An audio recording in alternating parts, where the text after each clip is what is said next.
Hello, hello.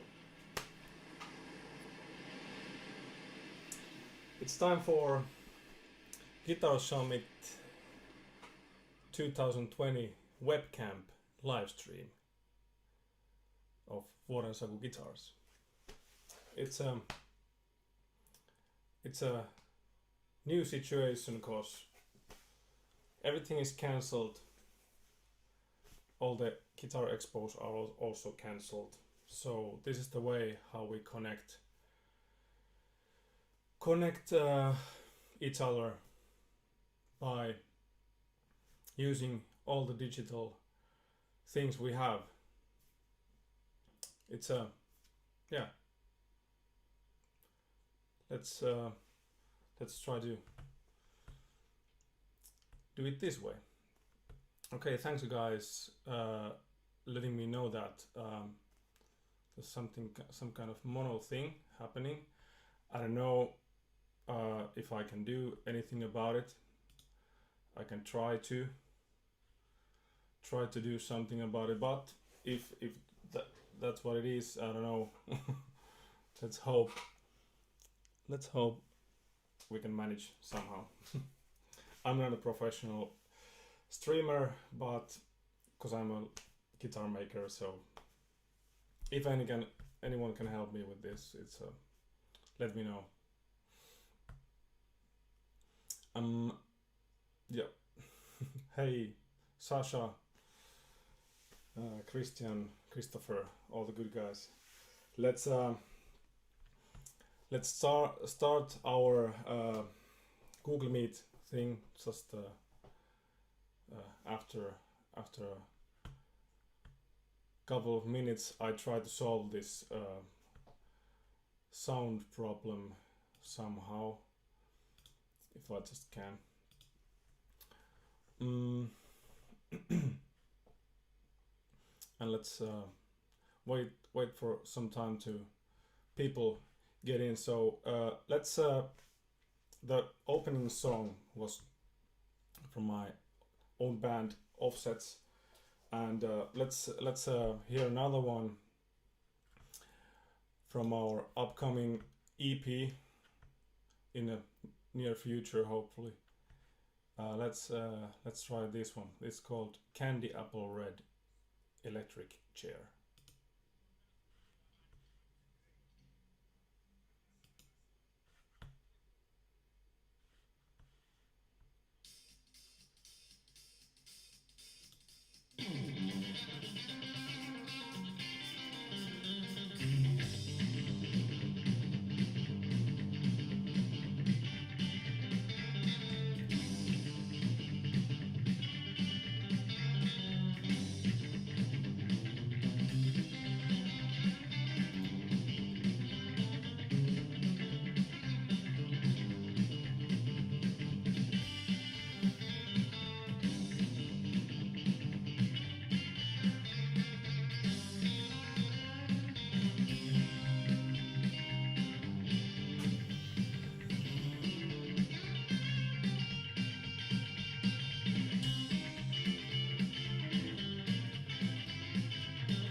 Okay, thanks.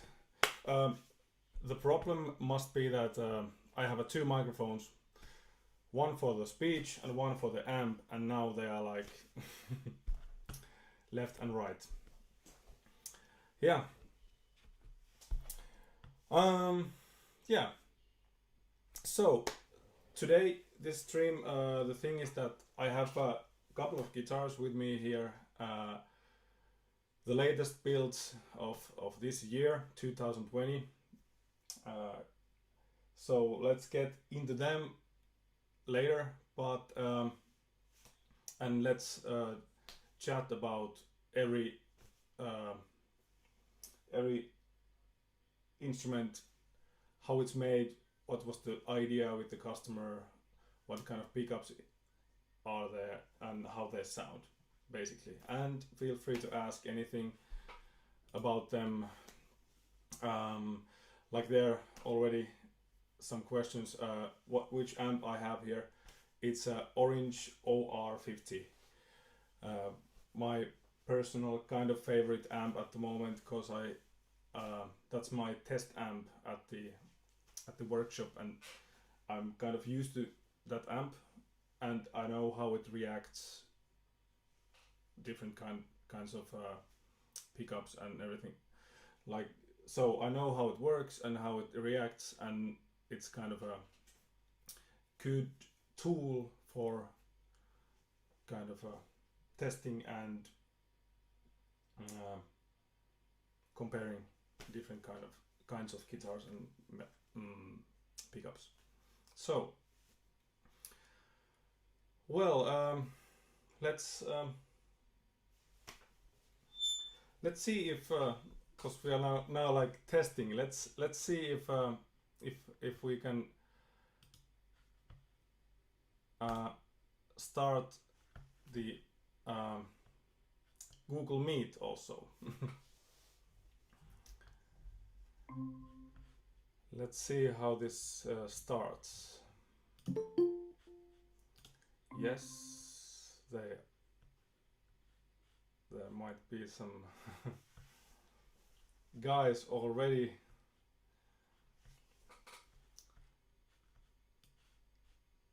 Christian, can you hear me?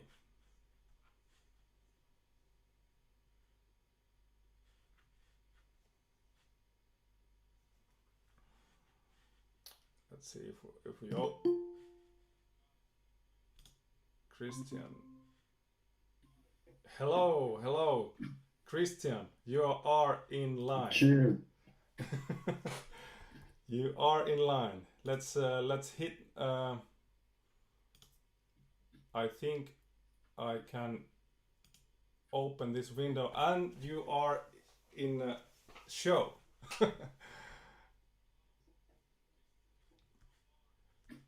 Christian, can you hear me?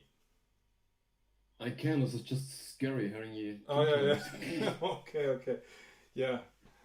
So you must mute. I think you should mute the YouTube channel. YouTube.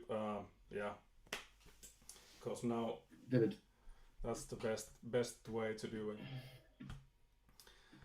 So let's make one sound check, because I have one guitar here. It's called D Family Scarlett. So let's try out how is our amp sound at the moment.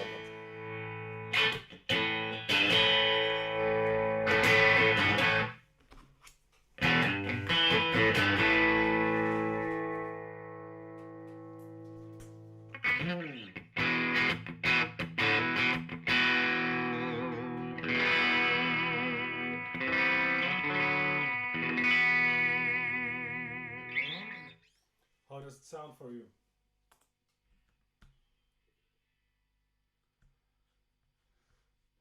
Is there any other guys waiting for line online? Yeah, there's only. So Christian, did you hear anything about the guitar? Yes. Okay. Cool. I can hear. Okay. I can hear. So now Now we have 2 Christians in the line. It looks like it. So there's Noah and Jacob. You should always have 2 Christians. Yeah. More. I want more. Yeah. And Christopher, almost a Christian. Christopher says, sounds great to the YouTube. So we are kind of a good situation here. So, what's up, guys?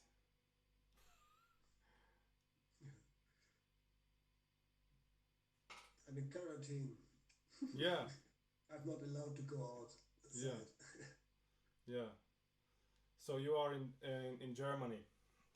Yeah, in Germany, quarantine. Yeah, and C2 Jacob is. Are you in Germany or Switzerland?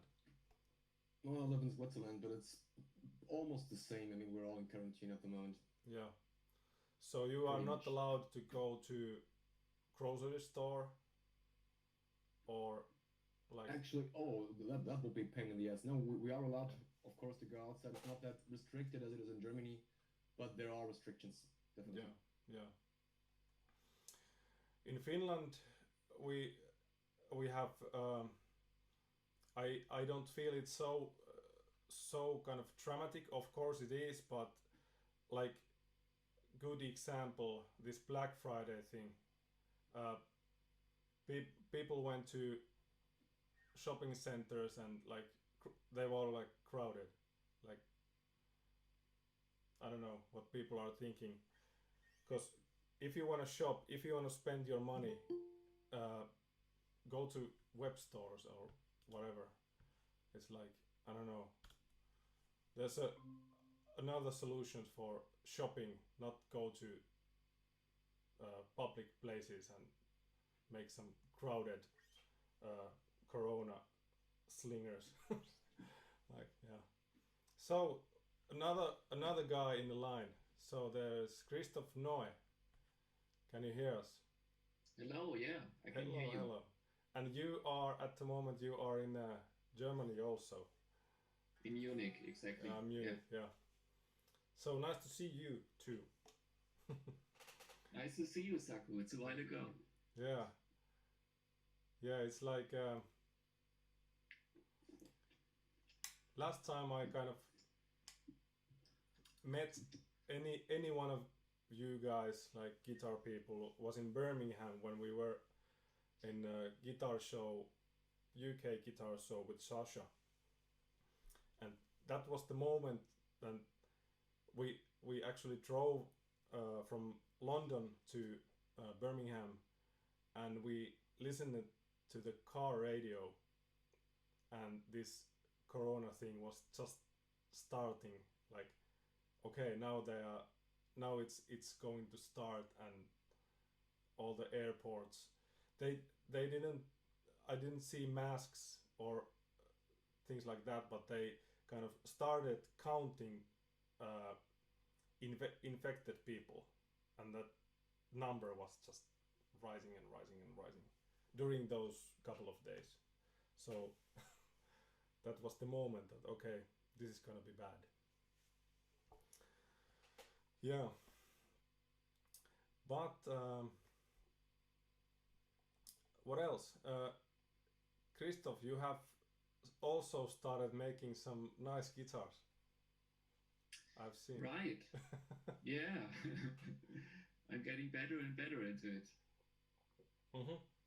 But yeah, so I actually I really also founded a company this year Mm-hmm. to make it official. Yeah. It's still a side business, and so I'm slow. Yeah, it's like, but you have those things that you have those robot Yeah. robot rotors, and that's kind of a good kind of new kind of course there's CNC stuff all over, but that's something new, I think. Yeah. That in general, I think it is really different when you compare it to working with a CNC machine. yeah. Because on a CNC, you have a lot of preparation up front, making all the drawings, generating G-code and stuff like this. And then you just let it run. Yeah. And then at the end, you see, okay, is it good or not? Yeah. This is super perfect if you have, I don't know, 10 or 100 of the same piece. But if you really go like every order or every guitar is differently, every Filtertron pickup has a little bit of a slightly different measurements, and then it's perfect because you just go there. It is more like a hand tool and not so much giving it totally out of your hands.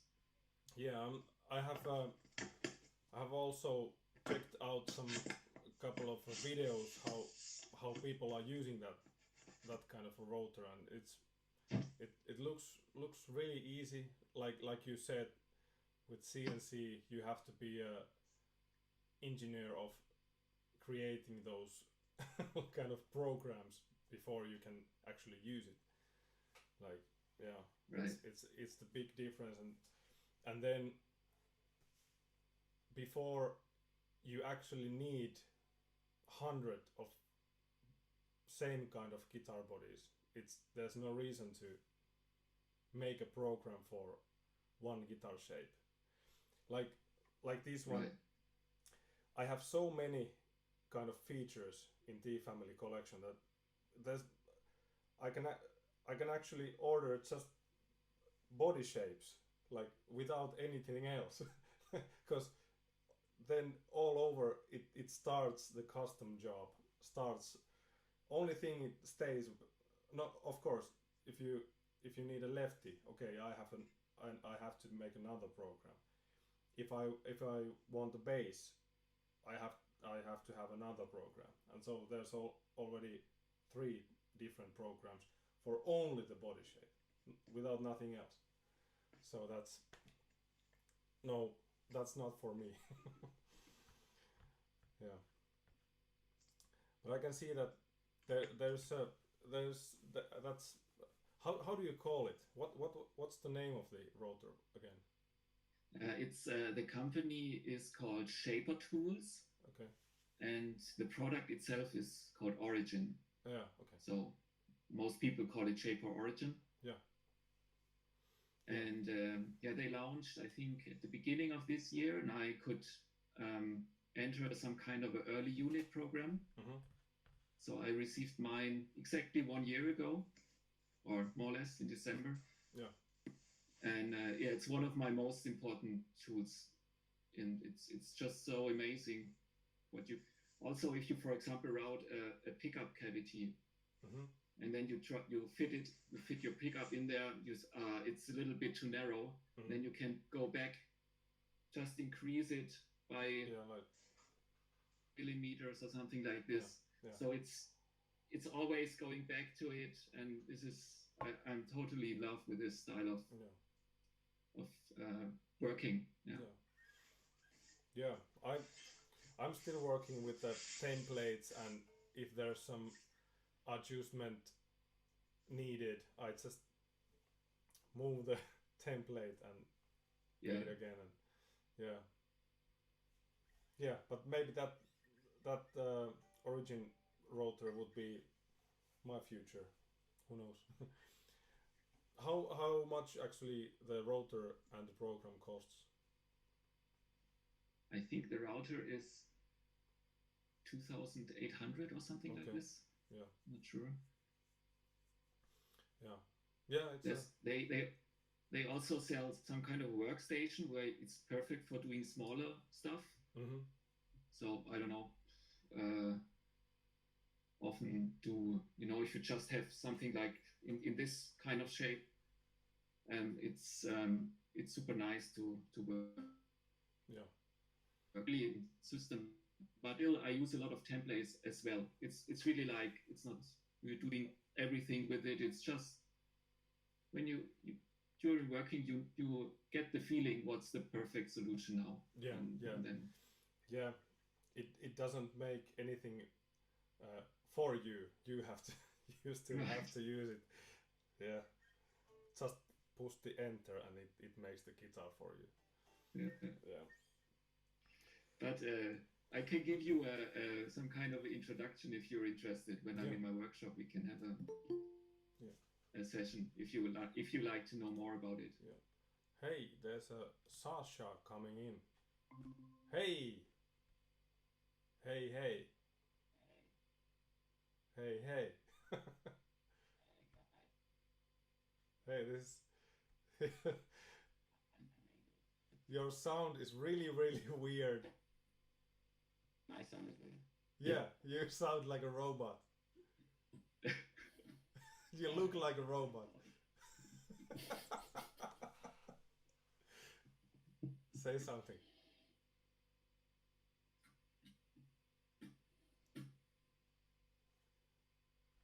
Just say something. Hey, hello, hello. Hey, you sound like a broken robot. I'm the broken robot. Yeah, yeah. It's probably my pedal. You know, thing. Oh yeah, you have a foot. There's fuzz. a pedal in between. You have a fuzz between. I have it's that this together. Oh yeah, yeah.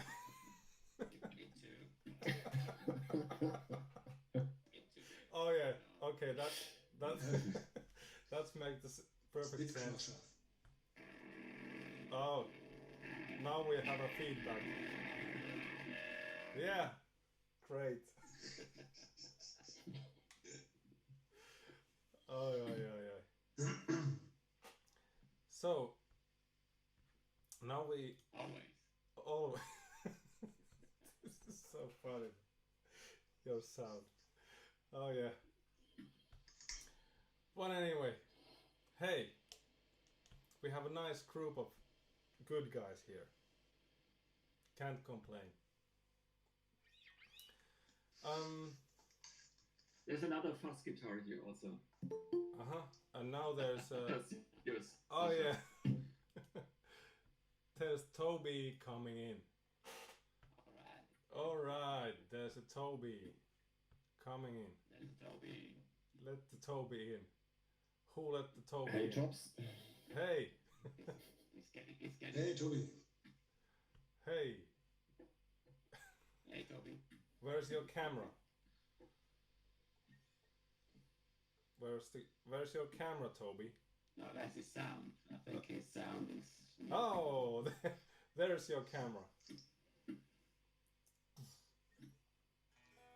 No microphone, Toby.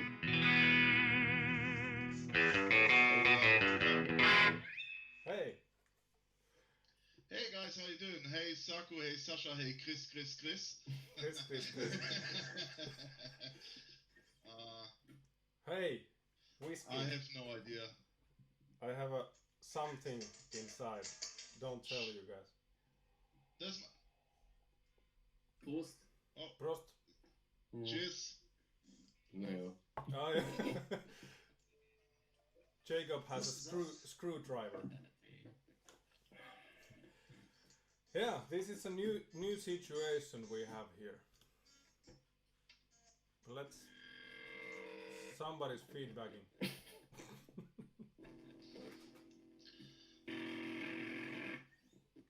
Sasha.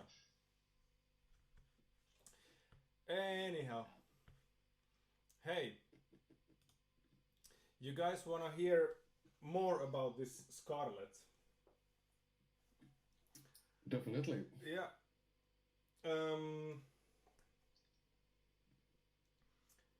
What can I say? It's made totally from Finnish woods again. Pine and maple from cemetery of Helsinki. Sorry, of Tampere. And yeah, this was a kind of a mash-up of Jaguar and Strat, as you can see, and the color this was my first attempt to make the real candy apple red. So you can see there's a gold under and then the red lacquer on top. So that's the way they made it in 50s American car thing. So okay.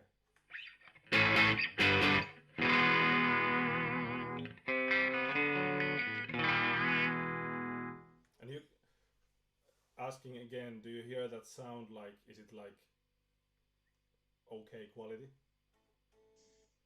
Yeah. Yeah, great. Sounds like playing a jazz master. Oh yeah, yeah. Actually, it says tone knob, but actually it's a bass control. So it's like Reverend. They make that bass contour. Yeah. So it's like a tone upside down. So it cuts the bass, not the treble. I can actually let's hear a neck pickup, which is the bassiest pickup, of course. And then I cut the bass.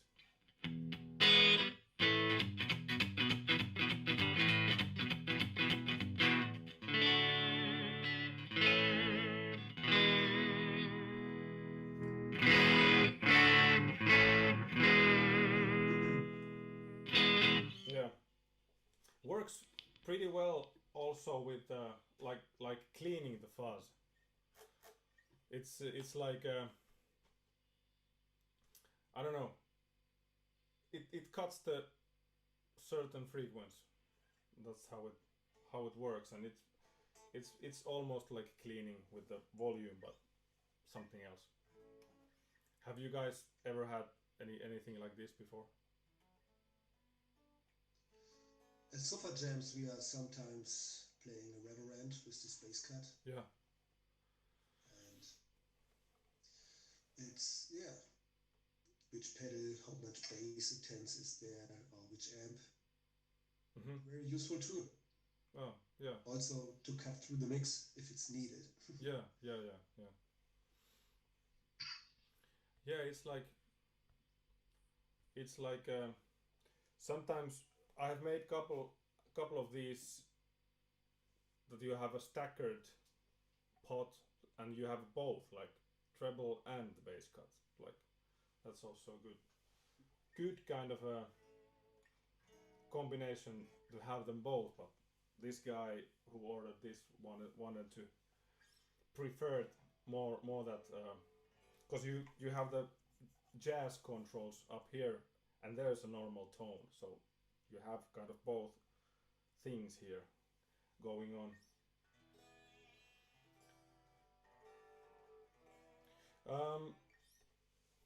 Did you guys visit the Guitar Summit webcam page? Like, did you Yeah, little. follow? Very little. Yeah. So Very little. what was the kind of impression about it?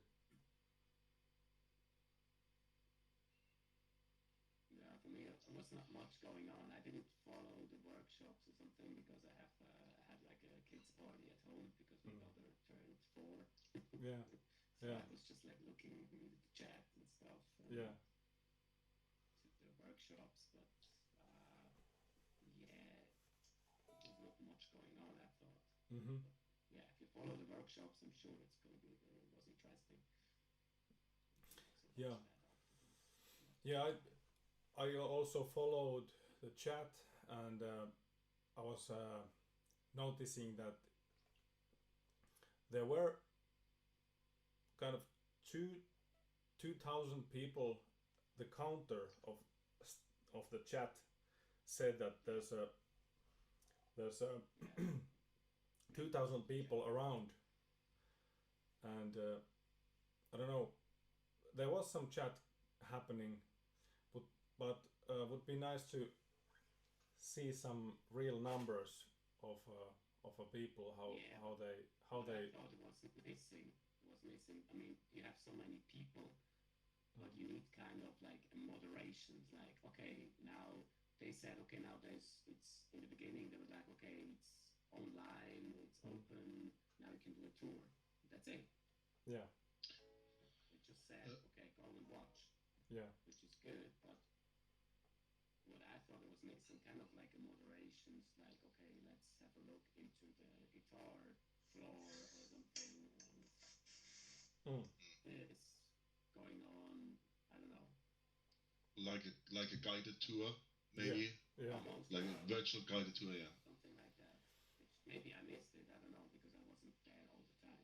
But yeah it was I think the page was made quite well. It was clear. There wasn't like too much advertisement, and that virtual floor map was great because you almost like went inside the house and then you yeah yeah I put me in some red corner. yeah It doesn't matter.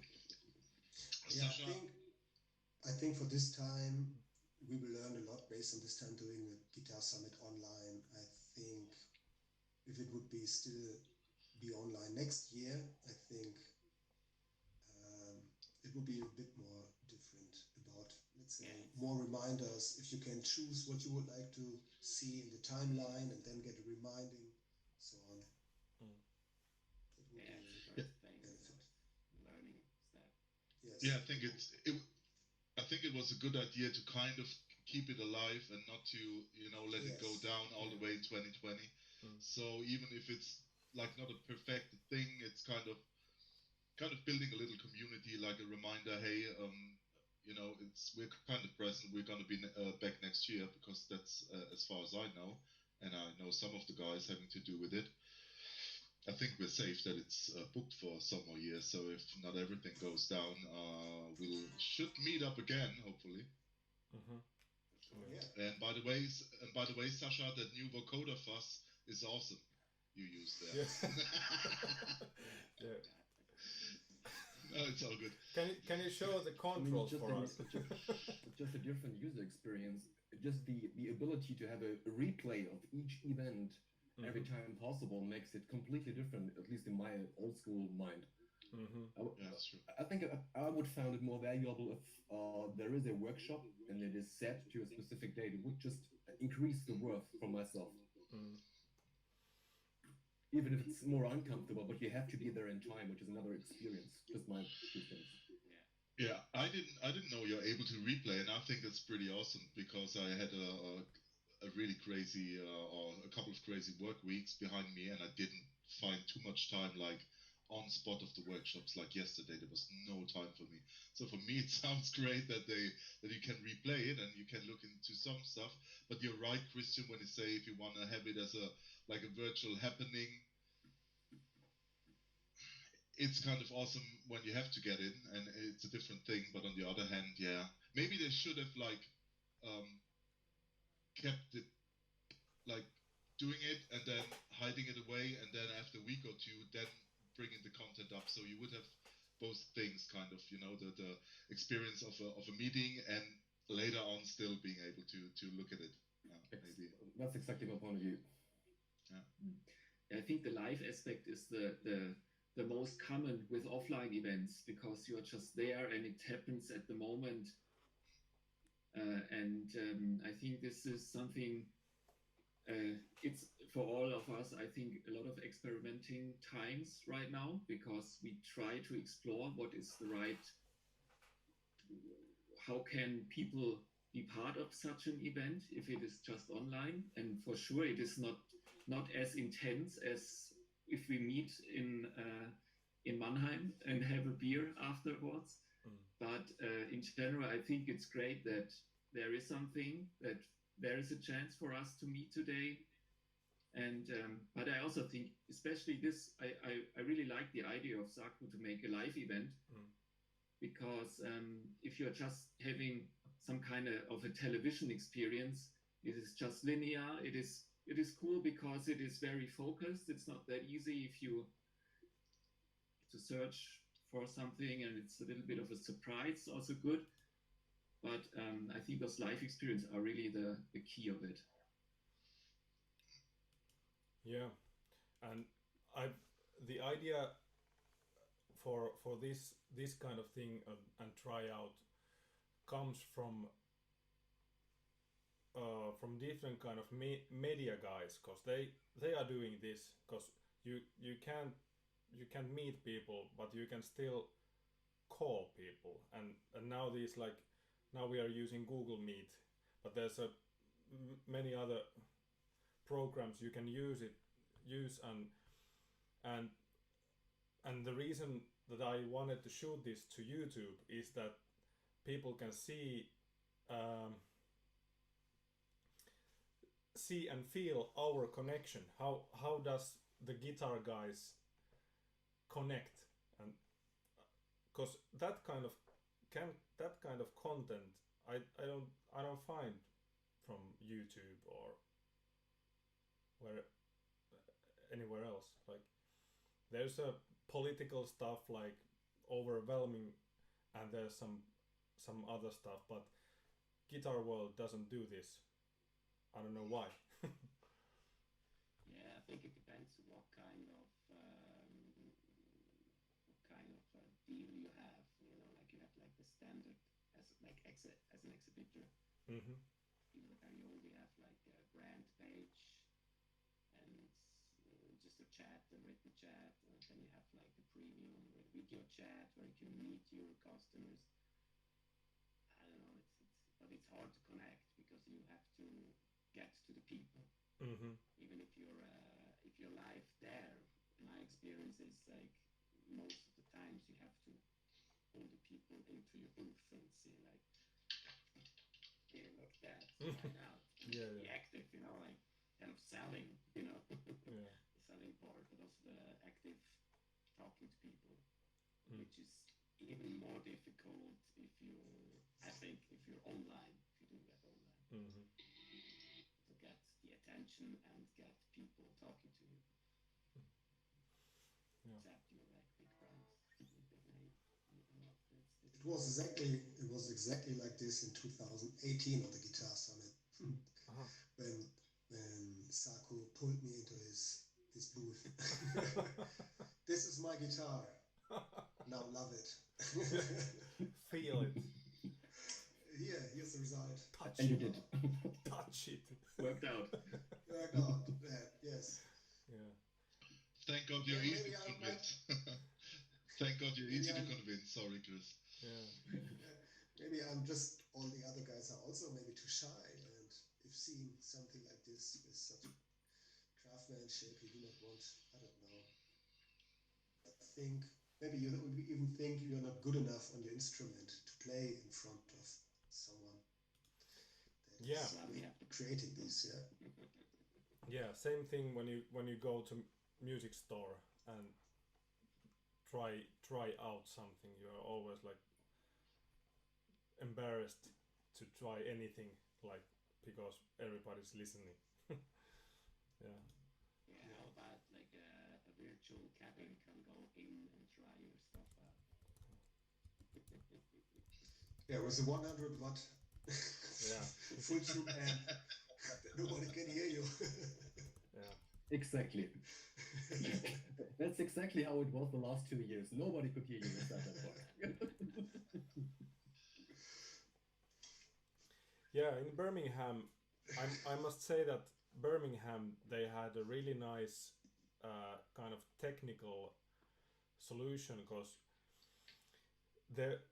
it was a kind of a silent show, but the testing was allowed. But it was allowed certain times, and they have those air horns, like they made those sounds, and it was a sign that, okay, now quiet. And there was a Yeah, that was half an hour. yeah, half an hour Half an hour. silence, and then it's loud again. Loud, really Yeah. loud. Yeah. But I think that worked pretty well. Like yeah. For a exhibitor, it was a hard weekend because of the noise, but for the audience, I think that was great. That was a really clever I thing. truly believe more loud is more good, because if you're loud enough that you kind of blend out everything else, you know, everybody can be as loud. No, seriously, I recall when I've been on the music mess, it must be like quite many years ago, and there was a filling distribution, the French guys having so many pedals, like back in the day where you had like American brands, you could only get there, and they had that big wall, and the pedals were tied to that wall with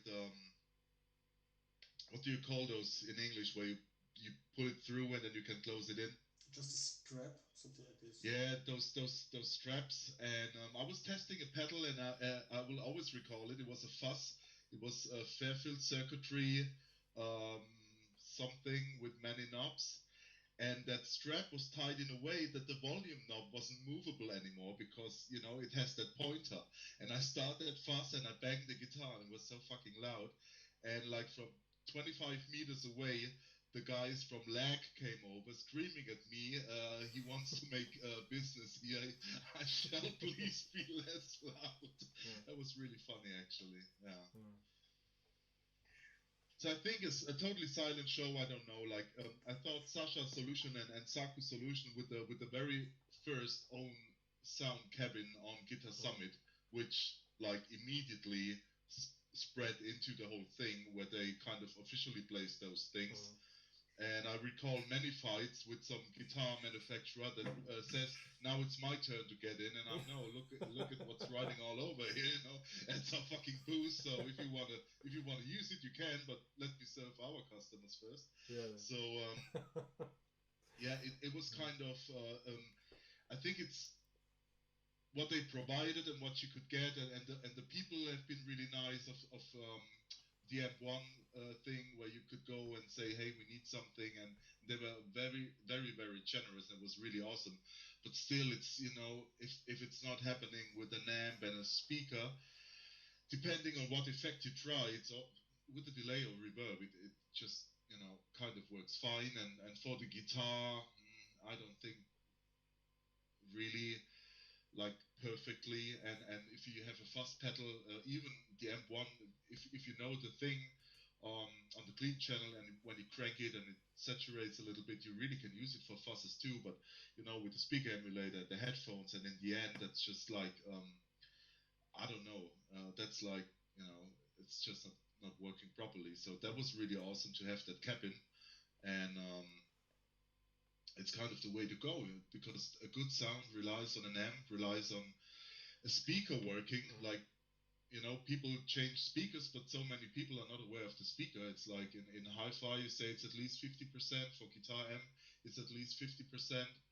And it needs to resonate and vibrate. And if you have like dangerous guitars, like Saku builds them, and you have dangerous effect, for instance, like Sasha builds them, you need a fucking dangerous surrounding, you know, to really make it sound like it can, you know, like awesome. So I think I liked it back in the day in the Music Massive. I think back like 20 years and more.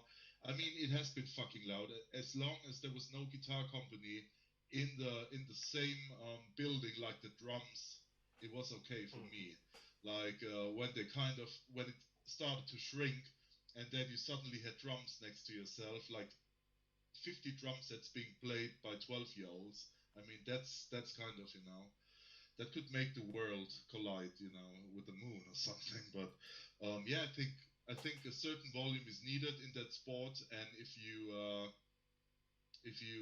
can't, you know, if you don't like it, just bring some earplugs with you. For the exhibitors, it's true, you need to kind of shut it down, that they can do some talking, do some business. But usually when the regular guys are in the fairs, that's not happening. The Guitar Summit is something different, because if I recall right, every day is open for everyone. Was that right? Yeah. The Friday is public too. So yeah, that makes sense, like the Birmingham model, you know, like every hour, shut down the volume for 5 minutes, if you ask me. Yeah, half hour quiet and half an hour really loud. Yeah. I actually recover in half an hour for the Yeah. next half. Yeah. I agree to Toby. I think your sound booth solution you had at Mannheim was really it's a perfect solution, because I remember when we were at the Fuzz Guitar Show in Göteborg. I also think that's very loud, and especially when you try to test drive some pedals. To me, it's really difficult in this loud surrounding to judge it. On the other hand, I remember when I discovered this year the Lightspeed overdrive in Mannheim, but I was using it in front of a solid state headphone amp.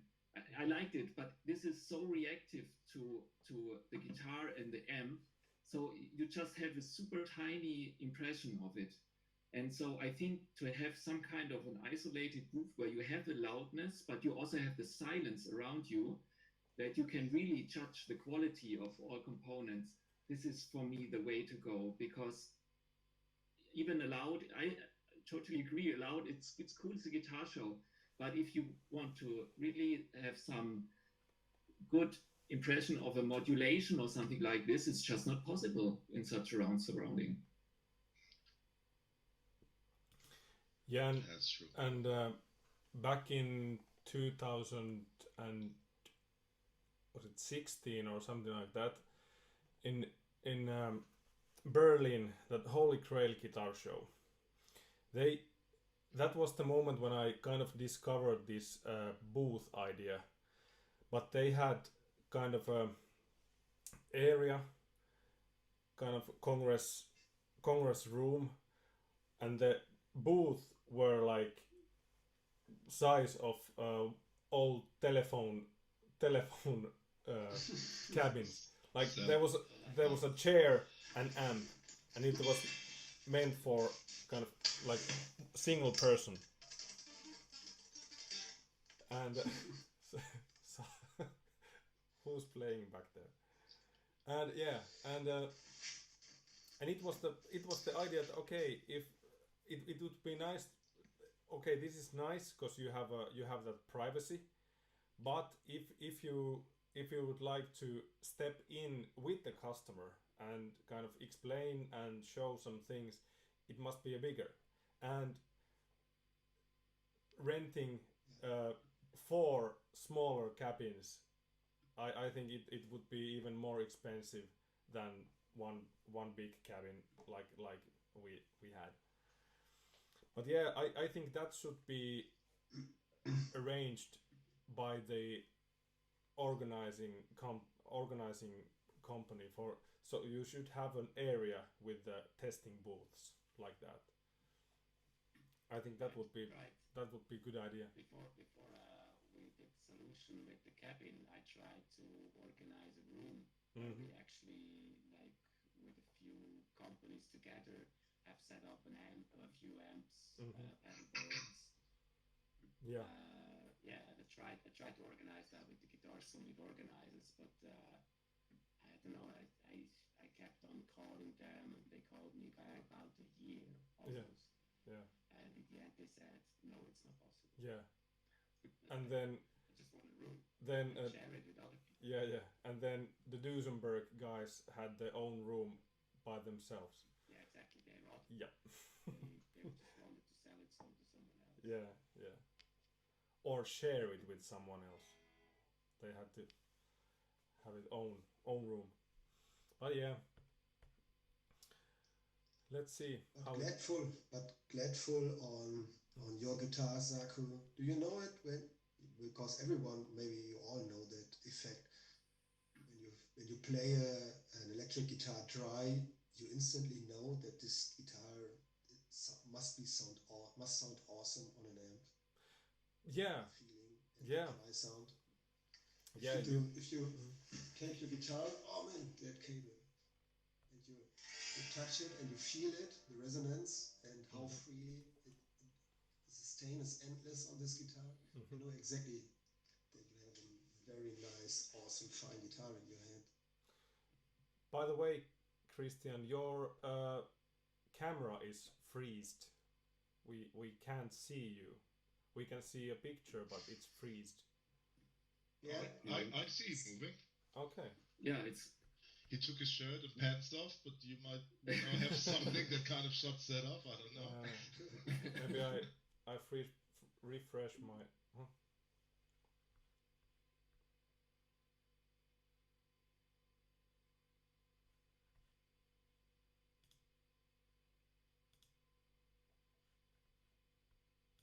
He left the building. Now he Oh. can back. Seems to be back. Yeah. Oh yeah, yeah. It was my equipment. Yeah. You can bring some beer, Saku. Beer. Karhu beer. Bear. Did you get some beer? Okay, good. I have a beer. Bear beer. bear beer. We have no sound from you. You don't? Saku, we can't hear you. Amateur in the. Oh no. So I have a beer. Bear beer. Is that a Finnish brand? Yeah. Bear beer? Like, Yeah. nice. Looks really nice. Nice can, good. Saku. Yeah.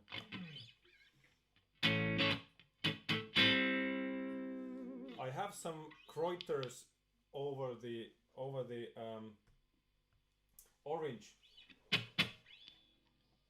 Can you believe Me that? too. Can I you? have also 3 Kreuters on my Marshall here. Me too. Yeah. So Yeah, me too.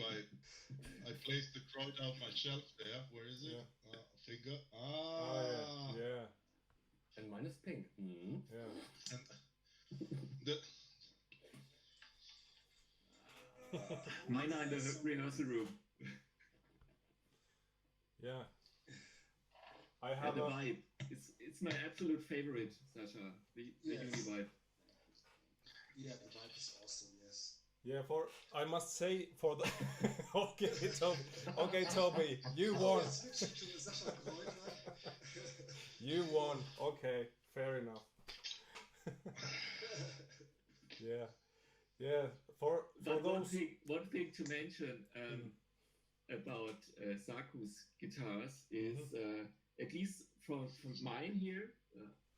I think it was the first one with Yeah, the fuzz, yeah, and it's I sometimes also borrow it to people here in Munich, and they all agree to my impression that I mean the fuzz is super perfect and it's so much fun, but your underwound P90 in this position especially is just amazing because it sounds so clear and it's all there. It's not too trebly, it's not too bassy.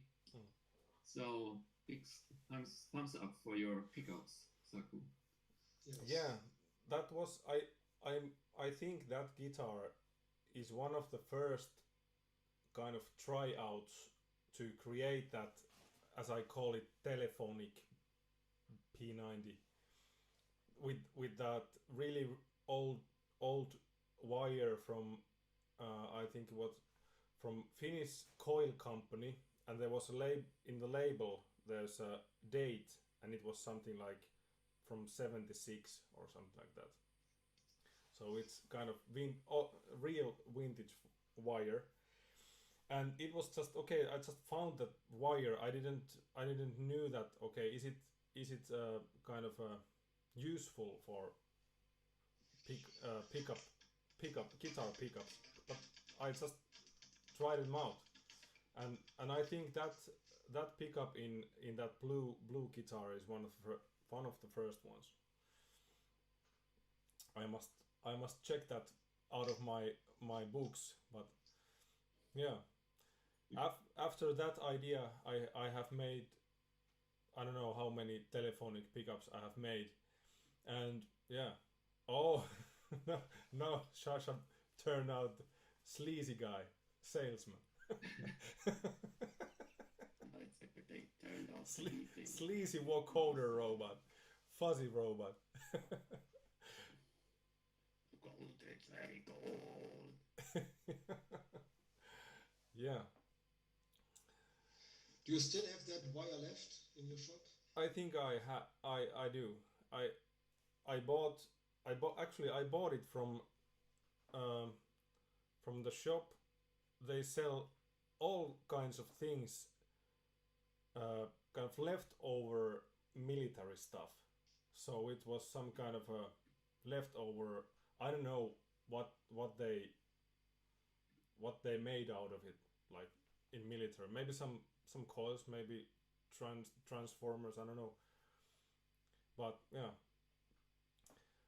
that's a. I don't know if you have those kind of shops that they are like used military clothes or like tools and whatever surplus shops. I don't know, but good to know for everyone that is thinking about ordering a guitar. So now I want that pickup. Oh yeah. Yeah. Did you ever measure the wire gauge? Like, is it within that 0.38, 0.42 range? The pickups are usually wired up, or is it something totally odd? I think it's in that AVG number is something like 40. Okay. It's like, yeah, in millimeters it's like 0.08, and like AVG 42 is something like 0.06. So that kind of difference. But yeah, it makes when you make the like P90, I think the turns, if I try to get as much turns is it just possible, it's like maybe something like 8,000 turns. So it's like full coil, like so full that there's no room anymore, and you get that 3 point something k ohms. So that's the kind of anatomy of it.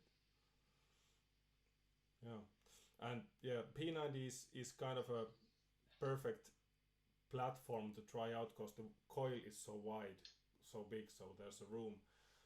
Making like tele neck pickup out of that coil wire, it must be something like 2.5 maximum the output. So it's gonna be really, but yeah, fun to try out someday.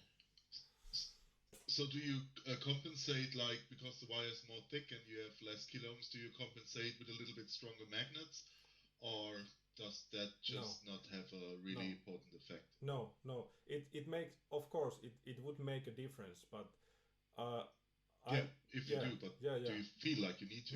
No, because just another day ago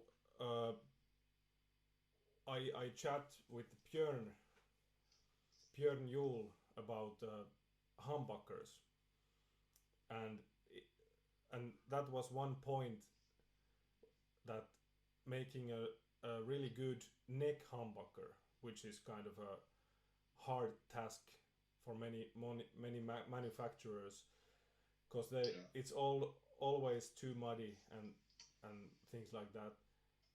It's because of you must have weaker magnets for a neck pickup, because strings are like moving so close to pickup, so you have to kind of it's always good for the sound if you have a weaker magnets in neck pickup. So as a one pickup, one P90 guitar like Christoph has, it's like a preach pickup, so it doesn't need to have a weaker magnets, or I don't see that it should have a stronger because of low output resistance. Yeah, but yeah, that would make a different kind of pickup. Yeah, but those old not the PAFs, the other ones, the T-tops. T-tops. Like the pre-T-tops, the one in between. They used in the 60s, early 60s to like these Gibson guitars. They're pretty bright, actually. Mm-hmm. I don't know what kind of magnets they used. Yeah. You know that. Yeah. Because I think those are best humbucker pickups. Mm-hmm. I do not own vintage guitars, but on my neck pickups, I raise the height as low as possible and still have a good sound. Yeah. I want the strings to almost move touch freely. Yeah. So maybe that's I was not aware of this magnet thing, but it's just what I did on my own. Yeah. What I developed. Yeah. I have a better sustain when the pickups are lower. And you have less bass if it's more away from the string, and for me that was always the important factor, because I'm not super happy with humbuckers all of the time. I mean, they can sound great or they do sound great on the neck, but if you incorporate with a bridge pickup, I always felt like, and I turned down the tone control on a bridge humbucker, usually down to something like 8 or 7.5. But still, it's too full and too rich when you work with drive, and I really started, like, I think more than like 10, 15 years ago to kind of by testing around having them low. And when I had the guitar in service at the luthier's shop, he always said, "Why do you have the pickup so low down there?" And I always said, I feel it's a little bit more bass. And he always said it's getting a little bit less focused. And I said, I don't mind it. You know, if I switch from the bridge to the neck, I don't want it like the bass to boom up like hell. So I do that. There's a fine line between cream and muddiness on a neck picker, definitely.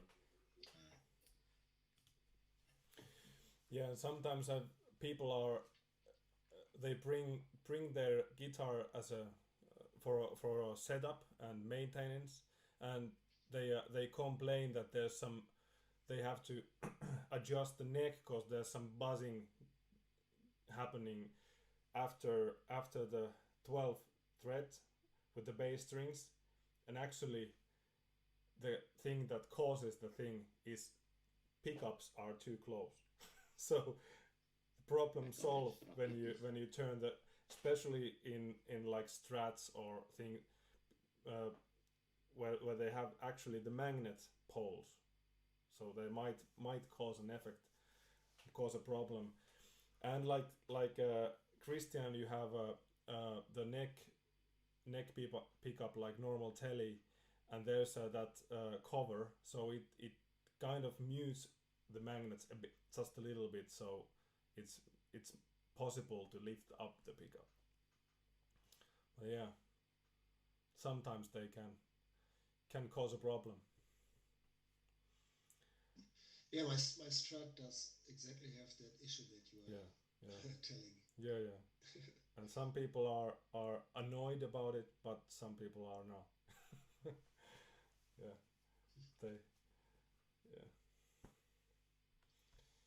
Yeah.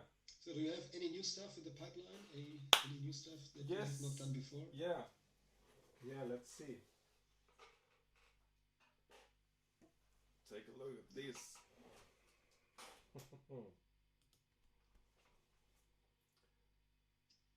So this is kind of a one of those conversed body things, like conversed Firebird. Very awesome. Yeah, and Golden Masteries. These are like, I've never seen Golden Mastery in live in any guitars. These are like super expensive stuff. I don't know. Is that tremolo? Yeah, it's like I don't know, maybe 600 euros are just in this area. Like, I don't know. Show the neck joint, Saku. Neck joint? Joint. Yeah. Yeah, that's a funny place for a strap. But it works.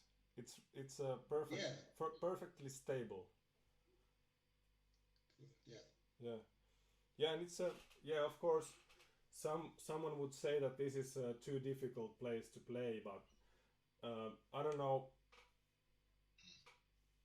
Yeah, you get used to that.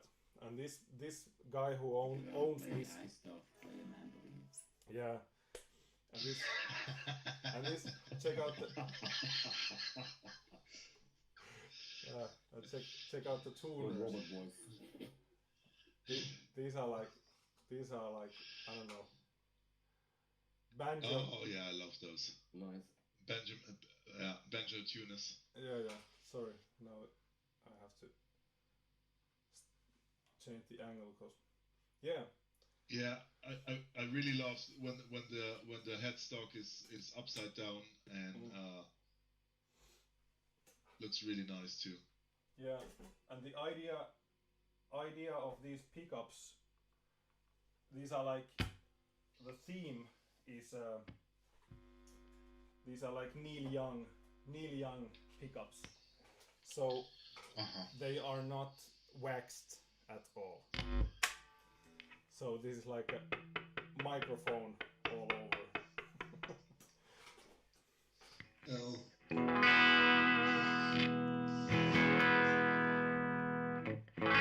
Like mini humbucker plus P90. That's the Neil Young thing. And I don't know. This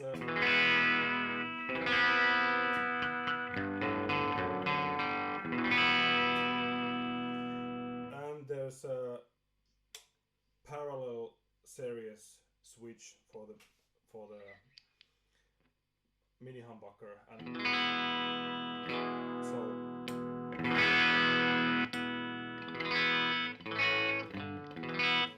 it's not a split.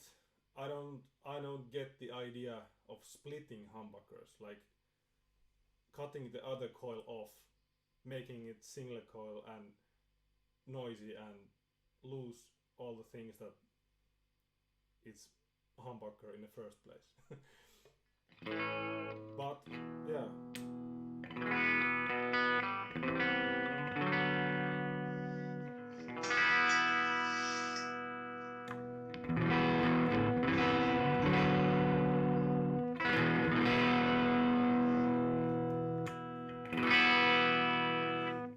The difference between these two pickups, you can clearly notice that you change a pickup, and I think that's a good thing that you have different kinds of pickups in the guitar. Otherwise, you can just have a one pickup if you if you don't need other sounds.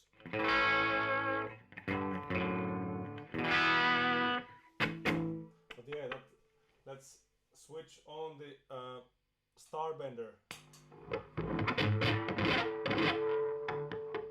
You can definitely hear this microphonic.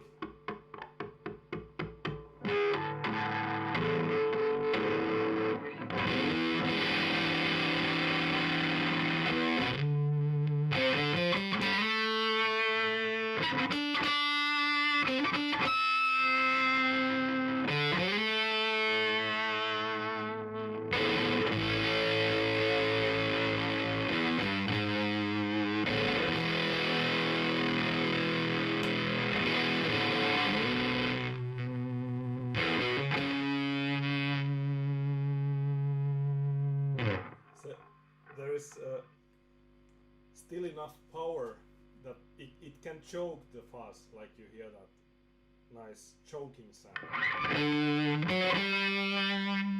Like that.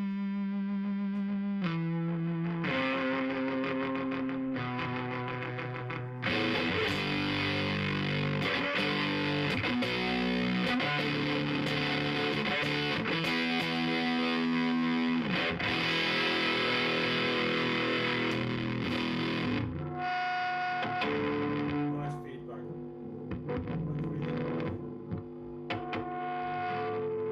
Just knocking the body.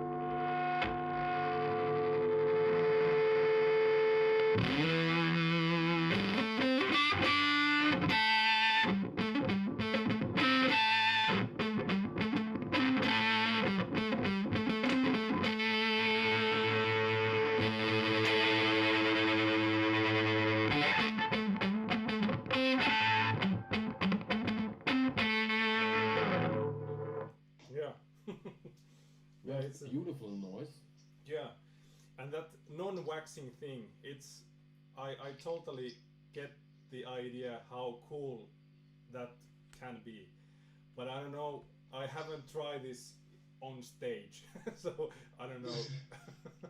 So the guitar you made for Billy Gibbons, was that pickup waxed? I think it was. Because yeah, it was just.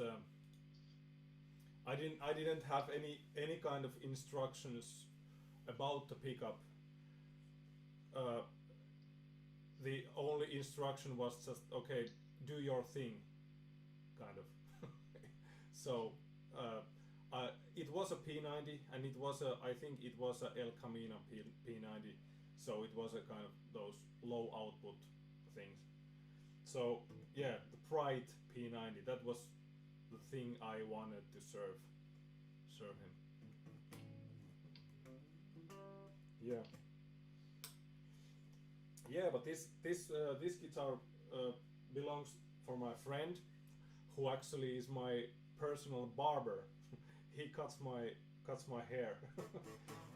So this is it's nice to have this around anytime I want, anytime I need like this show. Yeah. It's nice to have this around, and I definitely wanted to make a proper tryout video about this guitar later. I just want to make it perfect, in perfect kind of a studio situation, and someone who can actually really play a guitar. This is just noodling and playing with the noise, but someone who really could bring out all the nice things you can do with this. Yeah. It's a really nice X. Yeah. But this means you can't change your barber now. Say. You have Say to what? stick to him. Yeah.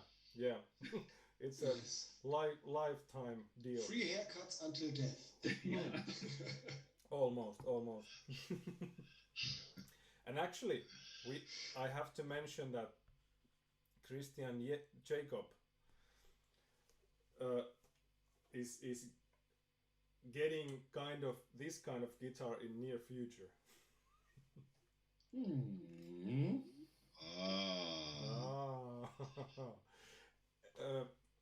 Except I'm really looking forward. It's not the conversed body, but the same thing, the central step, and actually it's gonna be thin line, so empty inside, and there's gonna be a tremolo or vibrato, but it's gonna be a different. And I'm really looking forward to show that new. What is this?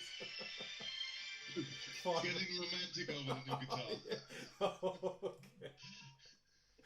Okay. Oh yeah. Oh, that's so cheesy. That was from Christian. I'm pretty sure. I totally forgot about Christian's guitar. Can you tell us again how it will be? Christian, can you tell us? Oh, basically, the base idea was to have a thin line, because I like the woodiness of thin lines and the sound at all. The more, woodiness, I should say. And I mean, I already got some guitars, but I never had a free pickup one.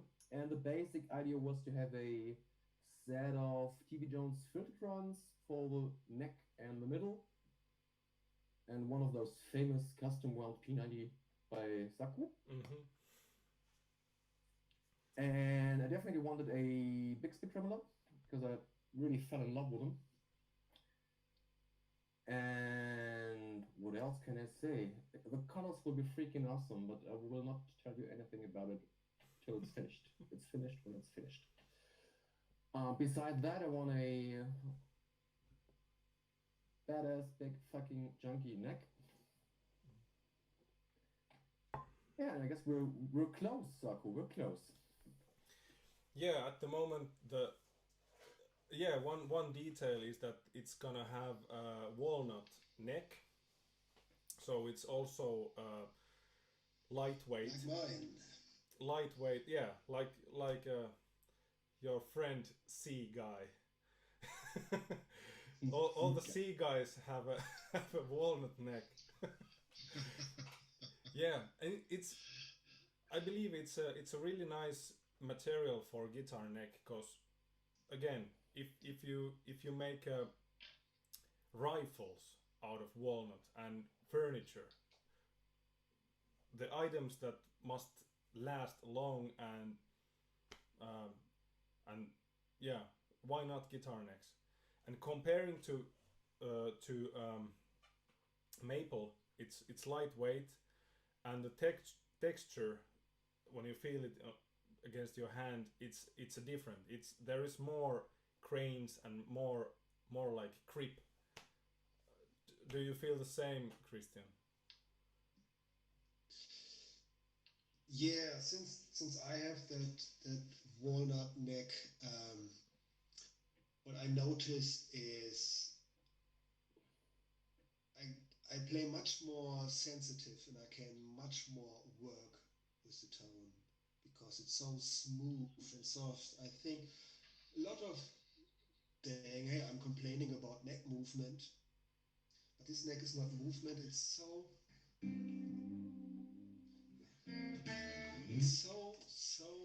nice, smooth. The grain is awesome, but it's so yeah. I don't know how to say it. It's like as smooth as a maple neck from the grain, but it's way more sensitive and not so stiff. But in tone wise, I do not know, but I would not like to have another neck on my guitar since that walnut thing here. Yeah, like I said, it's a lightweight material, and like in your guitar, the body is alder, so that's good for the balance for the instrument, that you actually have a lightweight neck. If because people are complaining that neck dive thing. Of course, the T family body it's kind of a big body. It's bigger than Strats and Tellies, because it doesn't fit to the standard case. It's bigger, obviously, but that's also good for the balance. That body is a little bit bigger, but then comparing the shape, the places for strap buttons, they are like, because I don't have so long horn, the upper horn, like Strat or Jazzmaster, they have a kind of longer horn.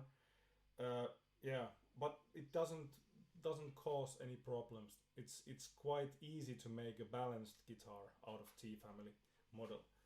But yeah, of course. Yeah, that's very good. And you can use that heavyweight banjo tuners. Yeah, yeah. Just search the new place for strap button. No. Yeah. But yeah, about the Jacob guitar, it's gonna have a walnut neck, but there's a bow ferro fretboard, so it's a little bit different than the Nowak neck. It's a yeah. Okay, that's different. Yeah, that's one only difference. But yeah, I'm looking forward to hear and try out. Did you disagree, Saku? The last picture you sent me was an ebony fretboard. Maybe they changed. Sorry, I'm sorry. You're right. That was my mistake. Yeah, but you're getting two guitars built and you don't know about it. Just wait a second. I go to. sorry. Yeah, but something else than the walnut. Yeah, ebony. Yeah, and the body is pine with pine. Yeah, I sent the picture. It's pretty awesome that there's a pine body and there's a quarter saw top, like 5 millimeters, and then there's the central step. So there's like three-piece body, but that's all pine all over. But there's actually, you can say that there's a quarter saw top, and that's pretty awesome. And there's not. Yeah, the basic idea was to have the top stab, I can say that, in a slightly different color than the wings, to get it a bit out. Sort of Firebird kind of vibe, but with a more colorful impression, I should say. Yeah. Yeah, and without F-hole, even if it's a thin line, but it's like I call it closed thin line. So yeah, it's gonna be really light, except there's gonna be a Bixby that ruins the the lightness. and 3 pickups. So okay, you need to counterweight the massive tuning. Yeah. Sorry. Yeah. Yeah, but it's gonna be awesome, and yeah. Okay, we said that there's gonna be a Bixby, but yeah, there's gonna be a chopped out Bixby. It's gonna be awesome. Maybe you have seen a picture of on my Instagram couple of months ago. I posted a pic about Bixby B7, which was the hinge that should go to the side of guitar, but we have T family is offset, so I had to cut away the hinge and then just screw it on top.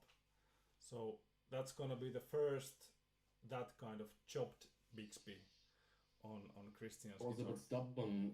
We could have used a B5 as well, but in my humble opinion, a Bixby needs to go to the end of your instrument. That's the way it should look.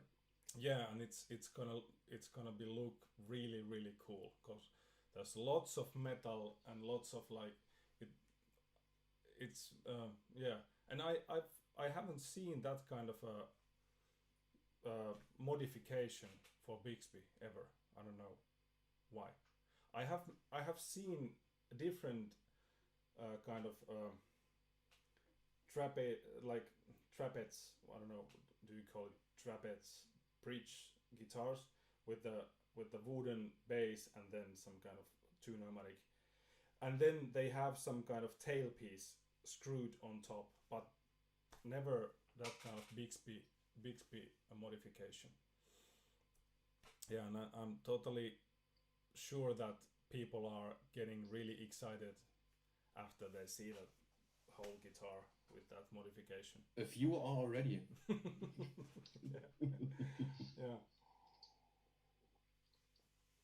Yeah. And I must show you guys my personal new instrument. Maybe you have seen this in pictures.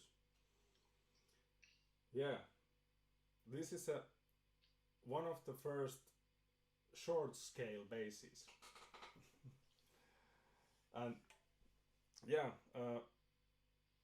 and again, all the way the Finnish woods, Alder from Jyväskylä, hometown, and Birch, just near of Jyväskylä, and this is really lightweight. This is like, I don't know, under 4 kilos, like 3.5, 3.2 or something like that.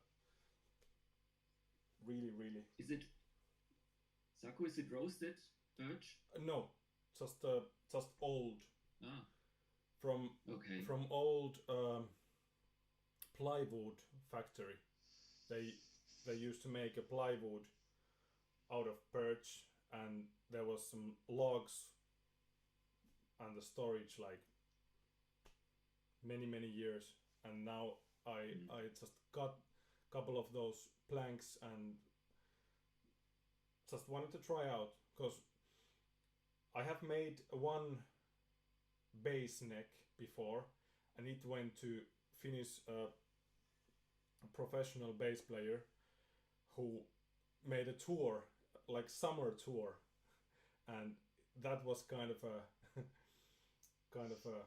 task to try out, that is it possible to make a good neck, bass neck out of birch does it last? Yeah. Does it cause any problems to have a really like summer gigs outside, and then you put the like soaking wet bass to the case, and then next day you play another gig and things like that. Yeah. And it was pretty okay. So okay, that's a nice material for bass neck, and again it's really like lightweight comparing to maple.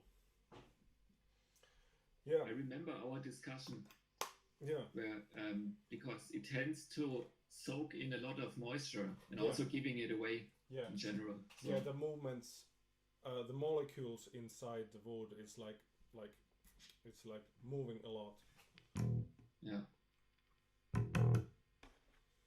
Yeah, this is my offsets offset bass, like I'm playing the in the band. Yeah, Sasha has this shirt.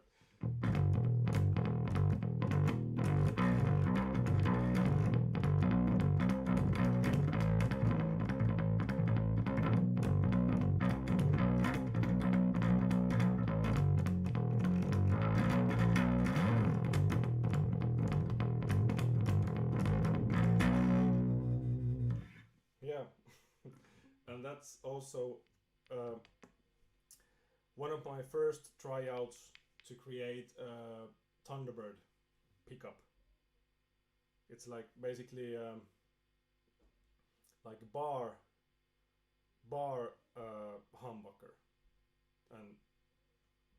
and yeah, that's I've seen this, or I just found these cases. Like you can actually build anything inside because it's so wide. It's wider than a P90, and without any holes like normal Thunderbird bases was, but you can create whatever inside. It's really nice shape. It's really nice place to lay your hand as a bass pickup, and the placement it's pretty close to precision bass place. Maybe a little bit. It's like almost in the middle of end of neck and bridge. So it's like really optimal place to lay your hand, or you have a really nice space to work with the pick if you want to play with this.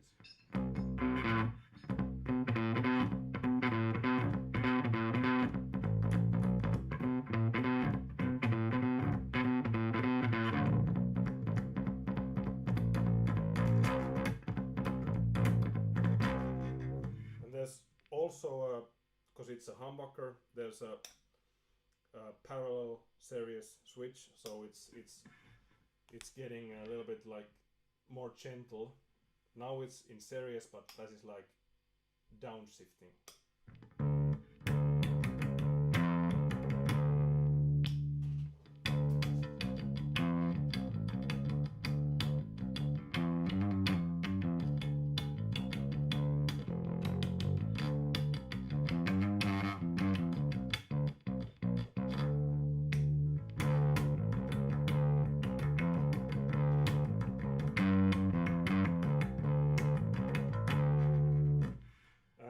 Working with the tone, if you want to have that really kind of a dubby bass, like.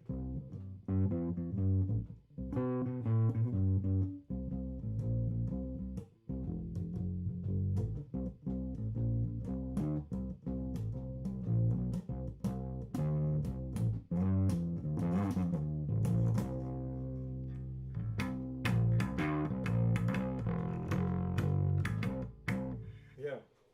Really nice to play with the texture, whatever do you use, pick or fingers or whatever. And at the moment there's I call them tape wound strings. So they're like there's a steel string inside, but there's a kind of a vinyl tape over it. So it's actually darker sound than normal like flat wound string, but it's still enough clear to create those, like if you want that really like bright texture out of sound, it's possible. But this is actually the first set I've tried in this bass. So maybe in near future I will try out the normal round wounds also. Is it getting too bright? I don't know. Must try out. Yeah. Sounds great.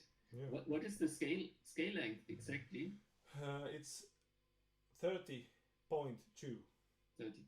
Yes, it's the same than those Höfner violin bass. Yeah. And comparing to like Mustang bass, the Fender short scaler, it has 17 frets, so it's like 12, 13, 14, like this much, almost 10 centimeters shorter neck, but this has a 22, so it's like it's not so it doesn't feel a small bass.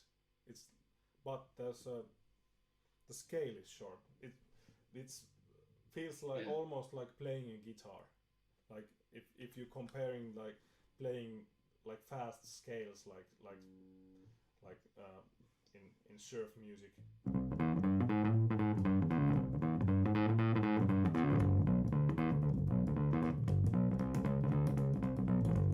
And like just like playing a guitar. You don't have to squeeze to get those scales. Yeah.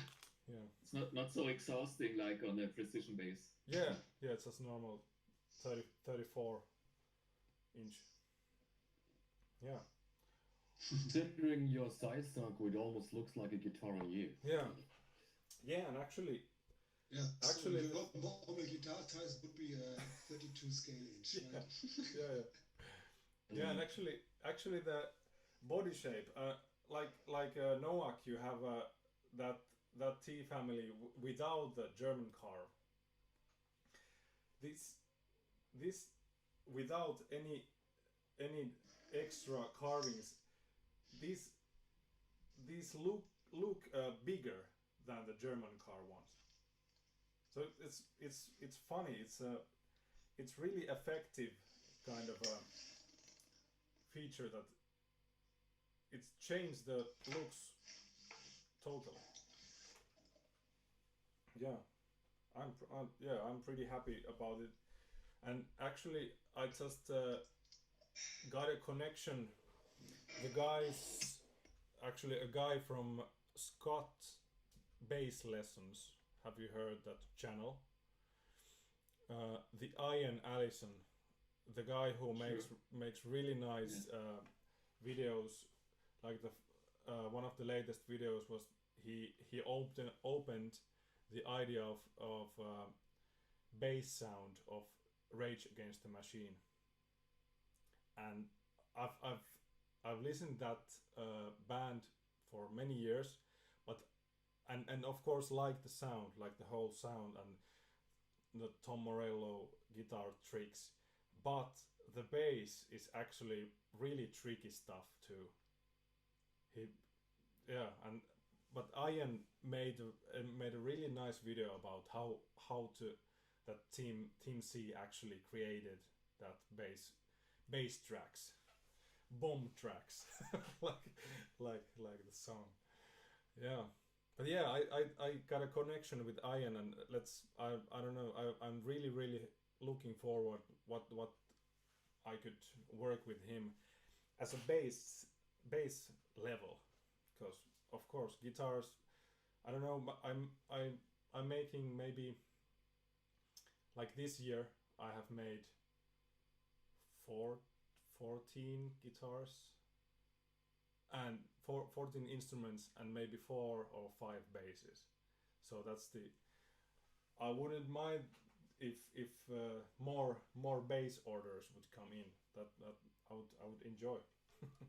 And short scales. These are really awesome instruments.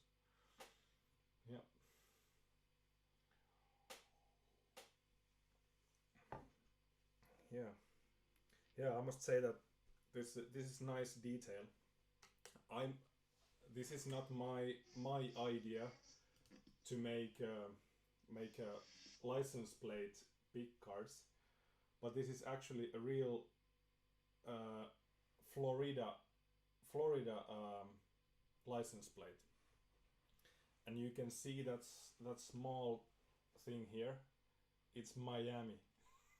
This little place just in the corner, and of course, those who know me better, you know that 33 is my magic number. So it's perfect for my own bass. Yeah, cool. Yeah, and the serial number. Yeah, I had to take this 43 and 100 for myself. So it's actually the serial number is the 100, you know, that thing. But yeah, I had to make this number for myself and keep it for the future. The real number actually is going, I think it's 104. I haven't choose the number for Jacob yet, but if you have any magic number, let me know. We can work it out. Surprise me. Yeah, I will. That's how I would like to order a guitar. Yeah. Surprise me. Yeah. Yeah. If it's just a serial number, I really don't mind. Yeah. Yeah, but that's... Yeah, he's been so fucking stubborn about the Bixby being cut, he can take any number he gets. Yeah. Same thing with the price tag. Surprisingly. Any number. You can choose the number. Really bad connections. No, I just actually just got a message. Toby, what's in your class? Mm-hmm.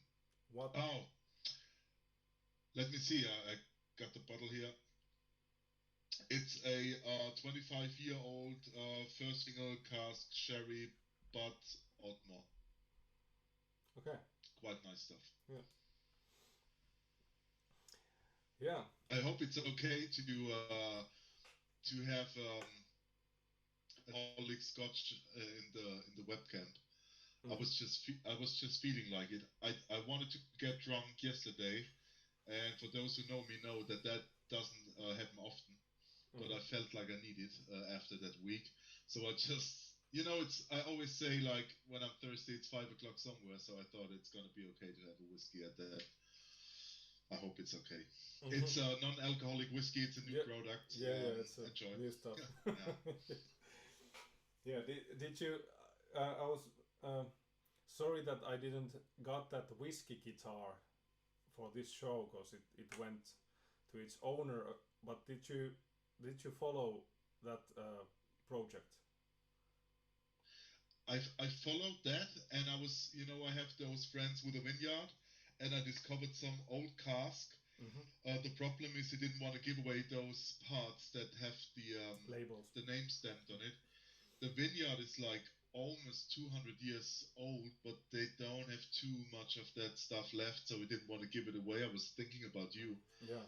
With maybe it's possible to incorporate it into a guitar. For my own Vuorensaku, which will be finally specified within 2021, I guess. I hope. I wouldn't go so far. I'm gonna stick, with what works for me. I had too many guitars, like, not making it to kind of beat my 25-year number one guitar. So yeah, I would stay conservative, but I think it's always nice if there's something done. And I really like those Finnish woods guitar. I really like them all. I love the anniversary guitar very, very much. I think there was Christoph's a blue one with the BJF 66 fuzz is really nice. The Starbender fuzz guitar. Besides the fuzzes being built in being really nice, the guitars are superb. And I really always love those Finnish woods, but I think I'm gonna be painfully conservative when it comes to ordering mine. I'm gonna stick with that piece of mahogany you did put away for me. Yeah, it's there, and it has your name on it, so Nice. yeah, don't worry. Kilos, and then we're gonna put 3 Charlie Christiansen pickups and a Bixby on it. Yeah. So we lose the lightweight thing again. we lose it. Yeah. Actually, about the whiskey thing, one guy from Jyväskylä, my hometown, the guy who runs a bar, he knows a guy who has a brewery, and they make beer, and they had real casks from Jack Daniels. So I have a top of Jack Daniels cask, and it's like it's like piece of those logs, and they are attached together with the wooden pins. So I have to kind of take it in pieces and then glue the joints together. But that's only thing I'm gonna do for the top. And it's almost 2 centimeters thick. So I have to, and there's inside. It's of course it's coal. It's like black. It's flamed. So yeah, it's a charred. Char. And so I want to use the clear top with the labels, and I was just measuring and planning with the T family shade that there is no like big Jack Daniels thing. That's commercial guitars. If you see those guitars with the big burned Jack Daniels logo, in real Cask there's no such logo. There is just the kind of stamps with odd numbers, and then there is some stamp you can read that some distillery thing, and then some code numbers. But I think that's even cooler thing, not just to have like cat size logo with Jack Daniels, because it's not real. It's not real. Yeah, that looks like I don't know, like a fair kind of thing in the back of a Jack Daniels booth, but being rather like just showing the heritage. Yeah. So there was beer inside after there was whiskey inside, and for how long did that wood out the beer, and did you knock it, and which is it kind of very interesting as the alcohol, especially the whiskey, changed the molecules of the wood. I know that the American distilleries have to use new wood; they can't reuse their casks, and they're getting sold to European whiskey distilleries usually after that. And after the using it for the beer, I mean, there's definitely some fluid soaking in. But did it dry out all the fluid, and do you feel like the strong liquor in it kind of is it kind of vibrant? Does it feel like airy, or what did attract you about having that wood beside the Jack Daniels logo, which I don't think would be the only thing that would make you build a guitar out of it, I guess. I haven't spent so much time with that yet. I was just happy to get that, and I definitely can ask the guys how many times they made use it with the beer, how long did they use that, and maybe find out how old that cask was. But I think, of course, it's oak. It's really heavy piece of wood, and like I said, it's like 2 centimeters thick. So maybe if I get get a really good saw, I can actually make 2 tops. One with the original surface with the stamps, and another one like clean one. So it's definitely, and I'm looking forward how it looks when you have those like pretty poor joints and you actually see the like it's like those pieces are like 5 or 6 centimeters wide pieces, so there might be 6 or 7 or 8 pieces of wood in a top area. So that's gonna be, and I was actually planning that they wouldn't be in a kind of in line. It could be like a little bit off. Like, yeah. So yeah, it's a nice idea. Play around with the idea that you can actually see that, okay, this is not a normal top. This is something else. Yeah. But yeah, that's interesting. Yeah, go ahead. Could be very cool for kind of a thin line too, maybe. If you say it's kind of heavy and you want to take some, kind of balance that out with a thin line design. Could be really awesome, especially if you kind of have the wood maybe really like not. You always think in line if you think about guitar wood pieces, but maybe it would be super cool if it yeah, it's a little bit off, like kind of the top goes like, another direction. Like this way, like in this is the kind of offset line of the T family body shape. So it would be like this. It would be fun. Yeah, cool. Yeah, and yeah, the whiskey guitar I already like the first one. It has a pine body, and then like the thin line oak top with the binding, and there the top, actually the oak top it was something like 5 or 6 millimeters thick. Of course, again, it's a thin line with the F hole, and it's a heavy wood oak, and yeah, that's maybe one reason that people they don't usually build guitars out of oak. But again, it also had a oak neck, which is like, again, I think really nice material building guitar necks. Again, there's a texture, definitely. It looks like a furniture, looks like a tabletop, because you have seen that oak like all over in furniture and floors. But yeah, and that was a quarter sawn piece of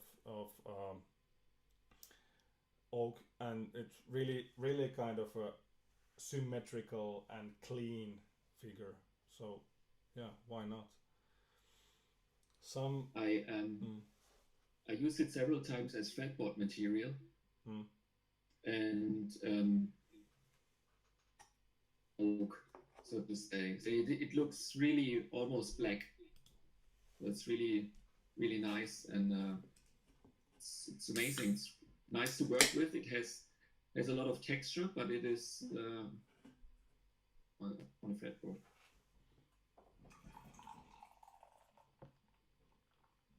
Yeah, that sounds really interesting. Do you have one around sitting, the fretboard, like? Yeah, I just have to. Takes a minute or something to bring it out. Just if you want to, don't want. Yeah. Yeah. Some of I when I started to plan using that oak as a neck material, I wrote about it in some forums, and kind of I sent some teaser pictures, and some people said that it's tricky wood because every time you cut it, it takes a new shape. So if you have a piece of log, you saw it like planks, every plank takes a own shape. It bends and curves and whatever. and then you cut the piece from the log, it takes a new shape, and every time you cut it, it moves and takes a new shape. So if you make a guitar neck, you never know how it's gonna react and how it's gonna move. But I didn't find that it has any problem with that. And one thing was that some people say that it's toxic.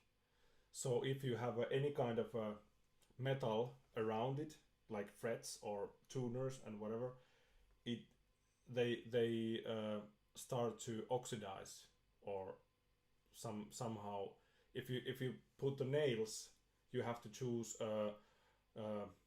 not steel or normal nails. You have to choose something else, or screws. I don't know. Is it just bullshit or true? I don't know about some woods that are toxic, but I didn't know that about oak. And it's also, if you work with it, the dust of oak can cause cancer. Mm-hmm. All right. Yeah, and this is how it looks as bog oak. It looks like could be rosewood, a dark rosewood, or could be a bright ebony. Yeah. So is it stained? You can see the texture of it. Mm-hmm.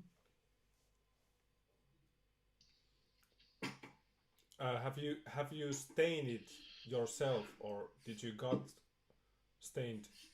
I got it like this. So it is. Sometimes you get this material. It's just the effect because it was under somehow in. I don't know how the English word is, underneath the surface, or for several hundred years. Mm-hmm. The wood to change its color. Okay. It was a kind of under the water. Right, exactly. Okay. Oh yeah. Okay.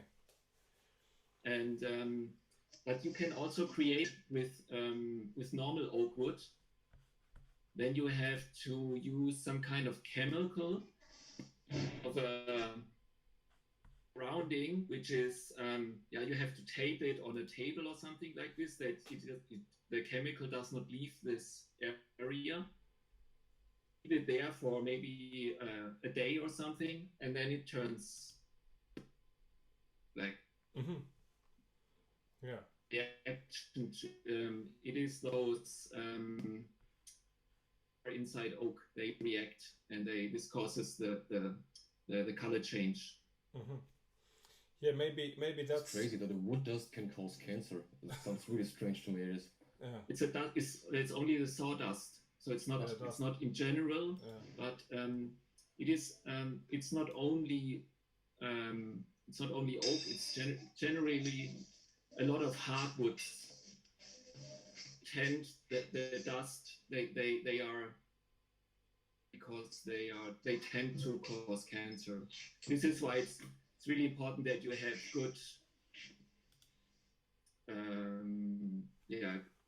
you clean and if you work with this wood, that you have a good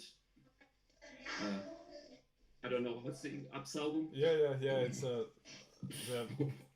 vacuum cleaner. Yeah, just yeah. Right. I really didn't know that about oak. My parents got like a teak board stairway, and every time it needs to be worked over, and you just you sand away the lacquer. You have to do it outside and wear a mask, because yes, it still after I think that's it's like I don't know 40 years or more than 40 years in the house, and it's still so bad that you would kind of would actively like attack your lungs in a way that you would get really sick immediately after working all those 21 but I didn't know about oak. No. Yeah, and some people say that the tone wood character, as it's pretty heavy. I suggest it has a very high density on the bright side of the tone, or more mid-ranged. I would to me it feels not that bright as, for example, maple. So it is really also tone-wise very much like rosewood or something like this. So Okay. Yeah, and I think impression of it at least. Yeah, and I think that again the texture. Okay, you had that only the fretboard, but I had the whole neck was oak, so Yeah. it was the creep, the texture of oak was totally different feeling than the maple, because maple is clean. There's no any kind of a texture against your hand. If you compare to like my 10th anniversary guitar, you guys maybe remember, it has a hickory neck. Yeah. So it feels really much like hickory. So it's like Right. You totally feel the wood, even if you have a couple of layers of nitro lacquer on it. You still feel that okay, there's a texture, there's a grip, there's a feeling. Playing your hickory neck, and to me it felt great. I love this. If it has a little bit of resistance to the finger, I'm not a big fan of for sure with maple you can make it like it is polished, for sure. But I like the resistance and the grip of hickory or also walnut. It is a little bit more. Yeah. More feel. Yeah, and it's like if you have a really polished hard lacquer on a neck, it can cause problems, because your sweaty hand gets stick to the clean hard lacquer surface, and when you have that kind of a texture, I kind of sanded all of my fenders. Yeah. And so for that reason, so that kind of creep that hickory or oak creates, it's like it's good for that thing also, that you have, there is air, you can say that there's an air between your skin and the wood, and there's even if you have like I use only the nitro lacquer on my instruments, but there's no any kind of problem with that sweaty stickiness you can have with the hard lacquers. Yeah, that's one thing I love also, those necks. Yeah, same thing actually. The walnut, it's not so hard texture. Sasha is working hard.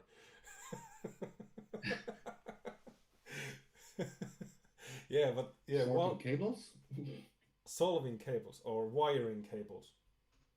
I have to make some cables for all this people that's a cable. Yeah. Yeah. Yeah, but yeah, it's yeah. This is one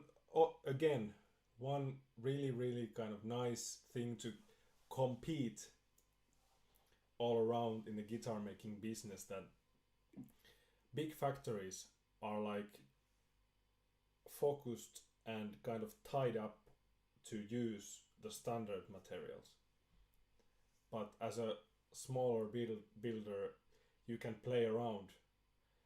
Of course, it takes many years, because people always asking that what's the difference of tone wood with electrical guitars.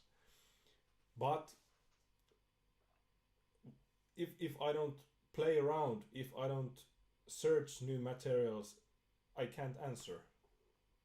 After 13 years making guitars, I might be able to answer that is there a difference. Yeah. Yes. Only. To me, it is also. Yeah, go ahead. And I think you're also doing with your finished pine wood. It's also about responsibility, and that I also try to, which are not from wherever, close. And this is why it is also important to search for alternatives which may have similar look, similar haptical aspects, and also the sound, to make it happen that we, do we really want to use rosewood or not? I think it's a question we should ask ourselves. Mm. Yeah. And for example, I think Fender switched their standard line. They do not work with swamp ash anymore. Mm-hmm. Yeah, I think they changed it. I don't know what's the problem with swamp ash. How is it not so? It is not so kind of fair. I don't know how you can say that. What's the problem with that? As I understood, it is. I mean, it's also here in Germany that a lot of woods which are here, which were living here normally, they are threatened by the increase of temperature. And I think this is the case why swamp ash has a certain kind of illness. It's spreading around. And so this means on the one hand, having good quality swamp ash to be more difficult to find resources. And it seems also that prices increase. Mixture of cost and sustainability, why they made this decision, I think. I've also found that it's getting expensive and more expensive. I have a really nice cooperation with one Finnish wood shop. They have over 60 species in their storage. And I've usually asking that how many do you have swamp ash, and after maybe 1 or 2 years in this time they are just saying that we are not getting any swamp ash. And I remember the time when I got a couple of logs, they were like 100 euros per one piece that you can actually make a 2-piece guitar body. 100 euros. It's like it's like triple times as much as like normal mahogany, like carbon mahogany or alder. Or so it's like, okay, let's find out another lightweight material. That was the answer. Okay, let's find something else. Like actually last time I visited there was I got a couple of pieces of aspen. Do you know that material? And you can find aspen in Finland too, but they are like really kind of a color changes, and it gets dark and light and like really it's it's like it doesn't look really nice. But I had they had in storage, they had a aspen from Canada, and it was like pale white, like like nothing, like, and it was I got a whole log. It was over 2 meters long, and it was like, hey, I could it doesn't fit to my pocket, but I could carry this around. Like it didn't weigh like nothing, like really nice.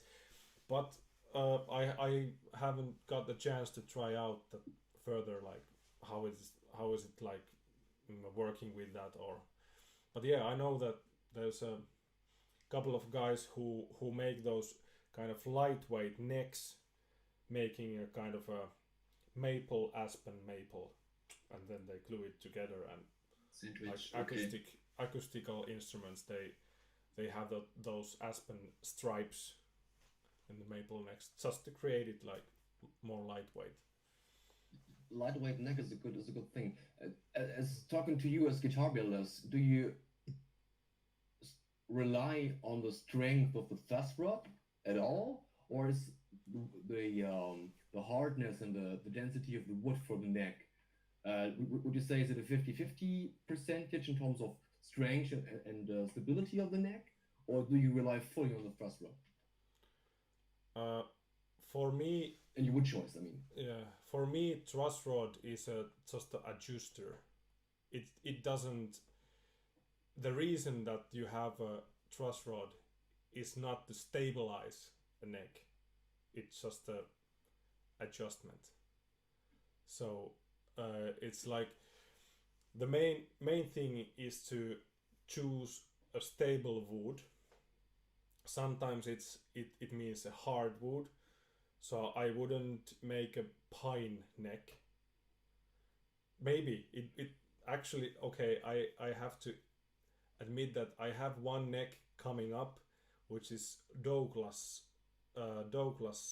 spruce, or another name for it is Oregon pine. But yeah, the hard wood, stable wood, and then just the fretboard. Sometimes the choosing fretboard for customers, it's a color. Sometimes it's the tone. You have used to maple necks, so let's have a maple neck. But if I choose a maple neck, it's not a quarter saw, and you have that carve of cranes. Then I choose a fretboard. It has an opposite carving, so I kind of glue them together like this, and this thing creates a stable construction, not the truss rod. Yeah, that's my answer. I visited York, and he builds those pine guitars from an old hotel with Carmine Street guitars. Mm-hmm. And he also builds the neck out of pine wood. Old. And I played it, and it is he does not include a truss rod into it because it is on the one hand it's super thick. It's really this baseball bat thing, which is you can. It is just a countermeasure to stabilize it, so this works.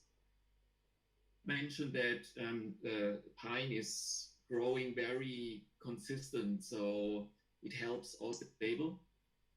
It sounded good, so there's to me no reason not to try. It is definitely we have to experiment a little bit to make it working at the end. Yeah, and I didn't even know that the combination of wood for the neck and the fretboard tends to increase the stability. Didn't know that. Thank you. Yeah, and that's one thing that the reason that I use those two-way truss rods, those modern things that there's a 0 point without any tension, but you can create a tension like a bow like this way or bow like this way. You can create the both things with the truss rod. But sometimes you don't have to put any tension. You just have to for the routing for the truss rod, it must be tight so it doesn't like ring inside the neck. But sometimes I just put just a bit tension, just that it touches to the fretboard surface so it doesn't rattle inside. But actually there's no tension it's a combination of stable wood and then the string tension that moves it a little bit as the relief that we say it as a just like and some people they want just like a bullet straight neck, but then someone they like a little bit bow neck or more that relief. But yeah, it's kind of combination and yeah, and I'm totally looking forward how the Oregon pine or Douglas spruce neck how it lasts and how it feels and how it moves, like if you bend it like this, and is it stable or is it like a flexible. But and that piece actually it's really tight grained piece, and it's water saw, so the grains are like straight this side and then they're like bullet straight in this way. So it's like, yeah, I can believe that old pieces of tight grain pine they are like perfect necks, because the pine doesn't weigh like nothing comparing to maple. So yeah, and I've actually they showed that document of Carmen Street guitars, yeah, in Finnish TV also, just in this summer 2020, and I didn't know anything about that guy. Like I haven't heard about that company before, and then a couple of friends they just sent me the link and hey, you should watch this is cool. yeah. And then I was just like, hey, this is like me after 15 years, like except I'm not from New York. So but yeah, just like, okay, I just make guitars from old pieces of hotel desks. Like, yeah. I think I was there maybe 6 years ago or something like this. Yeah, great. When I was in New York, I tried to visit one guitar shop each day. Mm-hmm. Yeah. And this was on my list, and it is really a nice surrounding and workshop with a lot of crazy stuff, and yeah, it's amazing, and yeah, and good vibes. And did you met the Cindy, the girl? Yeah, yeah, sure, yeah. Yeah, and that's also yeah, that's also nice kind of combination that another guy he just barely can use a mobile phone, and then the Cindy is like working with social media like the whole time. Like that was kind of a funny combination of modern and vintage way of working. Yeah, and like you noticed that I also got a new company, another partner to my company, Paula, the car engraver, and actually that documentary about Carmen Street guitars was kind of I must say it was a kind of a trigger that okay, maybe we should try out something like that also, because she has made those neck plates, these neck plates for me like for a couple of years already. And she just worked in his garage, like her home, and then I just asked that one day that would you like to kind of update your workshop, and then I just asked that would you like to join to my workshop, and let's start to make more of guitar stuff if you want. And yeah, it's been it was summer, maybe end of summer, something like, yeah, a couple of months, few months ago, and yeah, there's lots of things happening and nice things, and and she makes her jewelry thing and all kinds of like she can carve to glass or wood or metal or just draw a picture that whatever. She's amazing. Like, and yeah, maybe one day I can choose some more guitar stuff and she can start to make some real guitars also. But yeah, it's nice to get some kind of engraving jobs and more like those big engraved big cards like James Trussard or Chemaidis guitars, but everything is made by hand, and that's more like even more amazing. Yeah, that was a nice documentary, and I think I got lots of ideas and lots of vibration. Yeah. Yeah, I think it's especially in those Corona times. I think it is, at least for me, it's getting more and more important to have some kind of people where you can exchange. That they are not just like you. They should be different. This is, I think, the way when something happens, and it is. I totally. You're just. You're good in what you're doing, but if you add to it, it can be totally different or make it even more special and more unique, and also what you offer on the market. So it's really I think it's a really good step for you to some people from other directions. Yeah, and it's like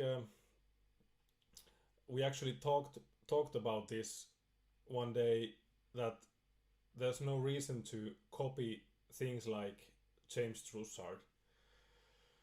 The thing that he makes is that etching the alligator leather figure to your metal guitars. That's the thing, and his thing then, okay, let's keep the let's kind of let's create something else. Let's use that material, but let's create something else. Yeah, I just and the comment box at the YouTube, I just put the link of Paula's company called Tuulentalloja. Everyone can check that out and see what else she makes. But yeah, in near future we might we have a kind of a project already going on, that there's gonna be one guitar with really kind of huge big card, and it's gonna be awesome. I'm just looking forward to show that for you guys. It's gonna be nice. Yeah, it's I just checked that we are having almost 3 hours live stream already. Yeah, it's fun. No reason to end it yet if you guys are enjoying the time. Longer than expected, but we haven't seen for a while, so I yeah it's important. Yeah, and I still have some beers left, so I'm fine. It's after 4 o'clock. Yeah, yeah. Jacob just filled it up. It is after 4 o'clock. You're totally right. Yeah. Famous Bavarian week. Yeah. Sunday afternoon. Alcohol free, of course. Yeah. Sure. Oh yes. There's actually one thing I would like to show you guys. Did you know this? What happened in Instagram yesterday? Maybe I can show you I don't know if I can share this for you, but yeah. Anyhow, did you notice that acrylic guitar I made? Yeah. Yeah. And yesterday, the guy who's gonna have it made a Instagram post. The guy is called Alessandro Venturella, and he's a bass player of Slipknot. and here is the beast. So you still have it, Saku? Yes, I still have it.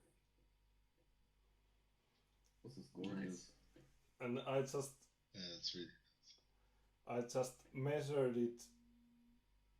That it weighs 6 kilos.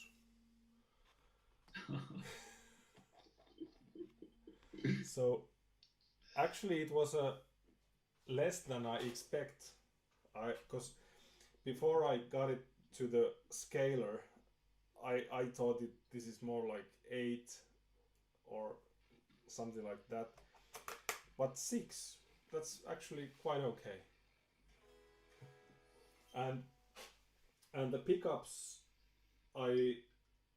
he asked me to do was the idea is from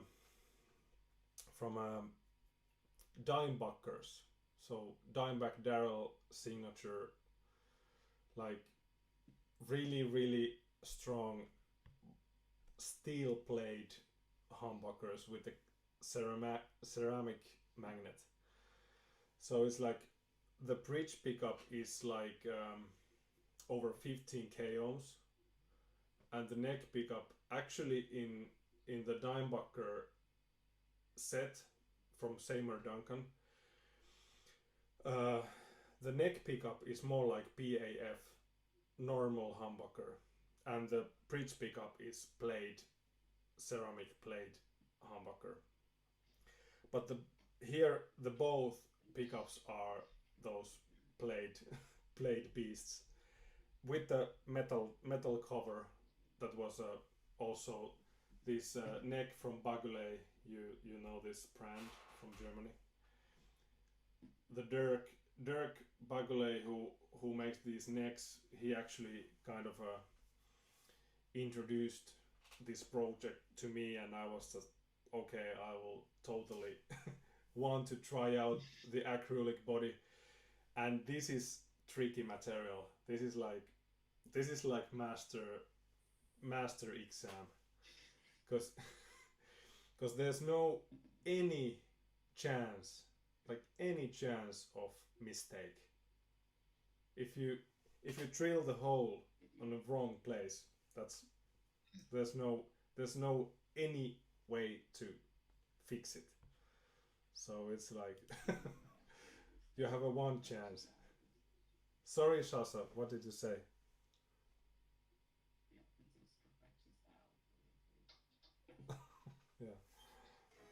Yeah. Well, let's hear it out with okay.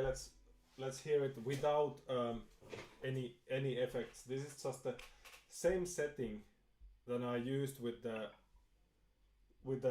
other guitars. So I didn't change any settings on the amp. So this is the level of distortion after the bass. With the bridge pickup, the over 15k ohms.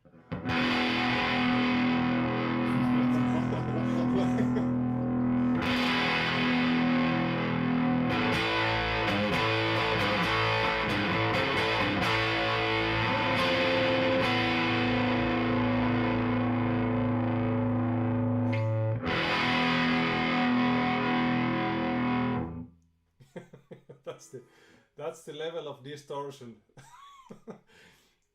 Yeah. Tiny bit of a difference. Yeah, just noticeable. Yeah, but and of course I waxed them and they are like no feedback, even if it's no okay. it's not loud, but the preamp level it gets distorted like straight away.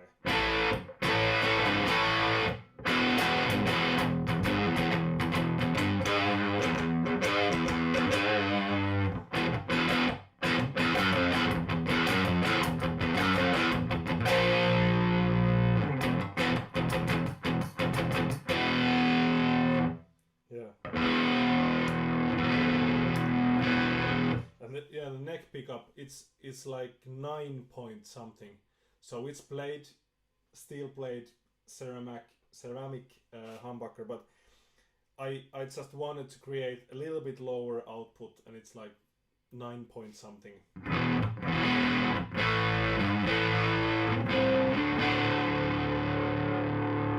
Nice and fat comparing to bridge.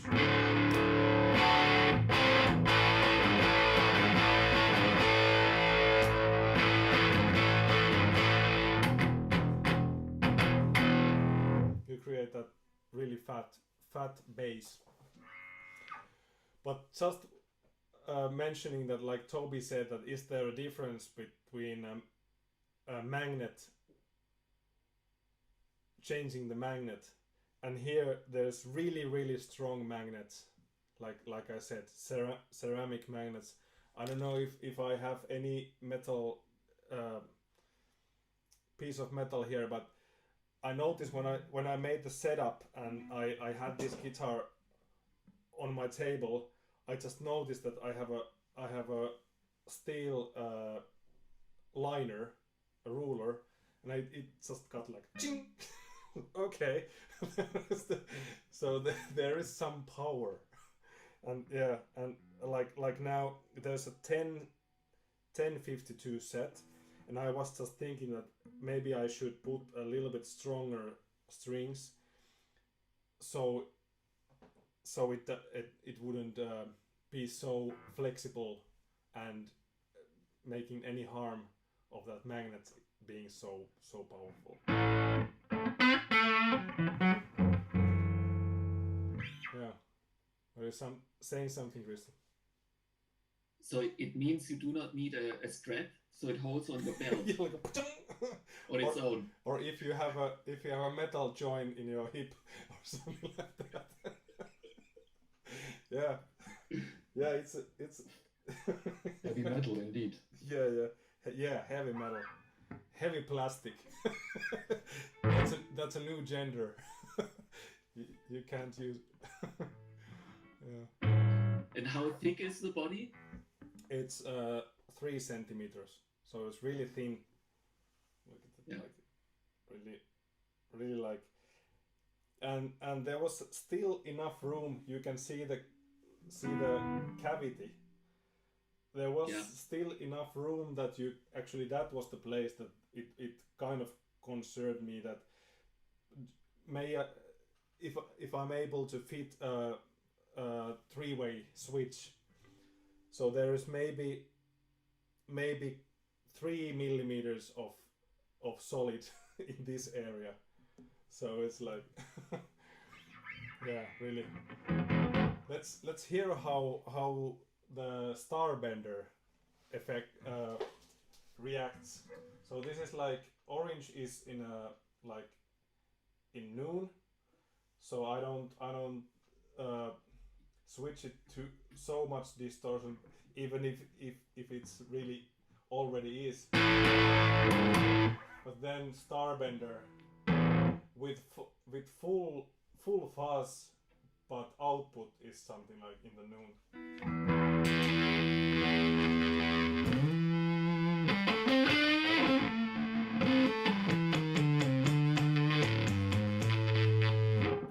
And the neck pickup is choking like straight away.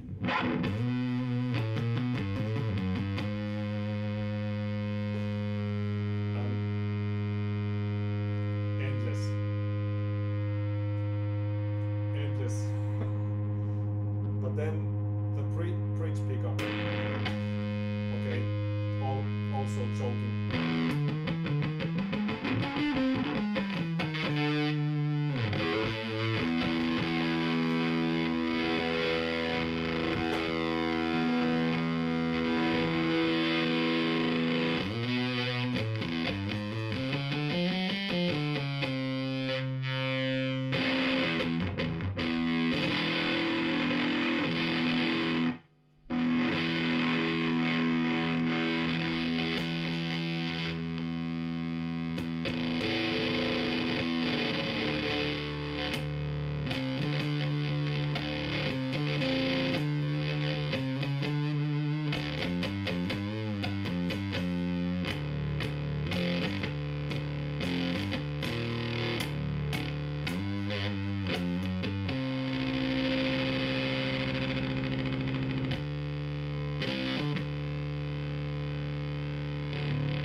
that's fun when you hear the attack, but after it starts, actually the sound, it chokes like straight away.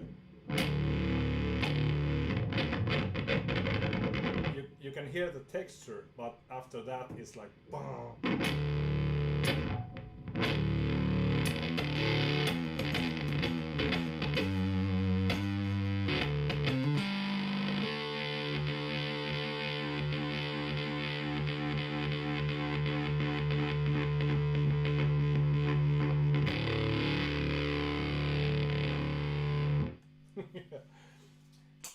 I don't know, maybe Sasha can tell that what happens when you play Starbender with 15k ohm pickup. What's the physical reaction behind that? Headbanging. Yeah.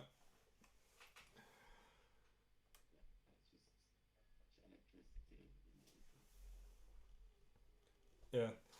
Can you move the mic a little bit closer? Sasha, can you? Oh yeah.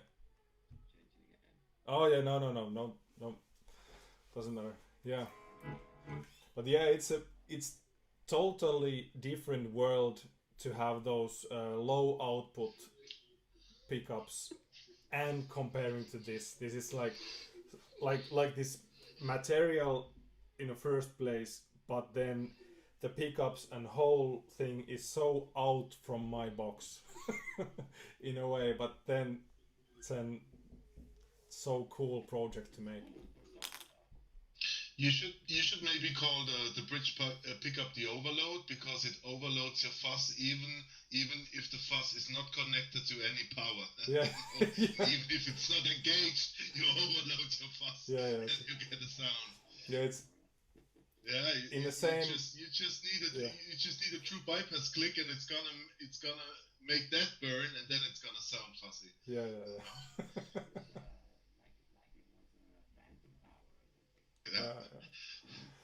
I think it's a magnetic field. It might be. I don't know if you. I think you should put it away. The guitar, you shouldn't hold it too long. You might end up being magneto or something. Everything is possible with those pickups. And don't put the phone the same pocket near of these guitars, so it's out of warranty straight away. You have to play it naked. No, don't do that. Stop that. Stop. End of connection. Stop. Yeah. He's just running scared because he's pierced. That's all. Yeah. Now, so. I have a metal mark. You know, you cannot hide anything behind that piece of instrument. Yeah. I played my gig without socks. Immediately recognized. Yeah. No, seriously. I mean the sound quality from the amp over your computer is of course not good, but you could hear that it's. I mean, it's not totally somewhere. I played some. I think what was that? MPEG made some of plexi guitars too in the 60s or 70s. Yeah. I think I played some of those. Some were really strange. This sounded like a guitar, like frequency-wise, it's super powerful. I think the deep bass, because of the material, should be really strong, but it's not piercing in the highs. But if you wouldn't have known and you wouldn't have seen it, it could have been, I think, maybe a guitar with really hard wood that's really good for heavy stylistic playing, players. But I think that's kind of, even with those odd pickups, and I don't know what he's gonna kick with it. Maybe a rectifier or I don't know, a Rivera knucklehead, something. It's still in the range where you say it with the orange and stuff. It still sounds, like halfway like a guitar you would expect And with closed eyes, I think I wouldn't have like said, oh, this must be something without wood. So it's super powerful. I think the guy's gonna have a lot of fun with it. It looks beautiful with the neck too. That's really good, and the headstock style fits that kind of guitar really good, I think, because it's airy. I'm really impressed. You know, I'm not a big fan of plexi guitars usually, but this is super cool, and yeah, hope he's gonna have fun with it. It's sad he's a bass player. You're not gonna see it live on stage, I guess. But but yeah, it was a kind of surprise to me that he's awesome guitar player also. So he's like, and he has plexi V-shaped guitar already, kind of same specs like aluminum neck, 2 humbuckers, but the V shape. So this is gonna be like same family, and I'm totally looking forward to hear if he ever makes a video about comparing these two guitars and maybe and I don't know if he plays in some other bands also. Maybe I should know, but I admit that I don't know so much what he's doing, but in Slipknot he's the bass player, and he has really kind of strange instruments in that project too. So maybe one day it would be nice to make a bass also. Maybe acrylic bass, because actually Bagley he makes also bass necks. So maybe in near future I have to make a acrylic bass also. Yeah. I think it's a really, really appealing project. It's totally out of your box, and that's super cool. Like, you know, to do something totally out of the box. Yeah, and actually I had this body already laying around in my workshop, and don't say that. I say that because of I've already kind of it was in my head that okay, I must make. And because I found a source of having this material. It's also really expensive stuff, and normal, like you can have a plexi like normal sheets all over, but this is like casted stuff. This is not a sheet. This is casted block of acrylic. So it's expensive and rare stuff. So when I just found a place that okay, now I must have one piece and maybe one day make a guitar, and then this project came just like dropped from the heaven.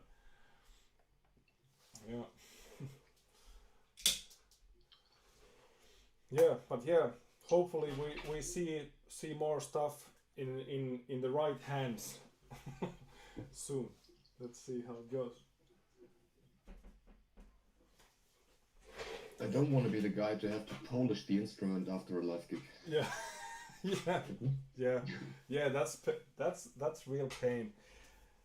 Actually, the neck of that guitar, Dirk made a right decision to not polish the playing area. It's like a sanded. The fretboard is polished, but the just like we talked earlier, that really hard polished surface is not the best way of feeling in your hands. Yeah. And I guess it's pretty cold too. Yeah, I don't know. In Finnish winter tour, leaving that guitar in minus 30 degrees to your tour bus, and then having a gig like freezing. Yeah, but this like room temperature, it's not bad. It's not bad. Yeah. Saku, how is the weight of the neck compared to maple or something? Of course, just the neck. Of course, it's heavy. It's like if I would guess, I would say neck weights something like 2 kilos, maybe something like that. Yeah. And then the body without any hardware is something like 3 kilos.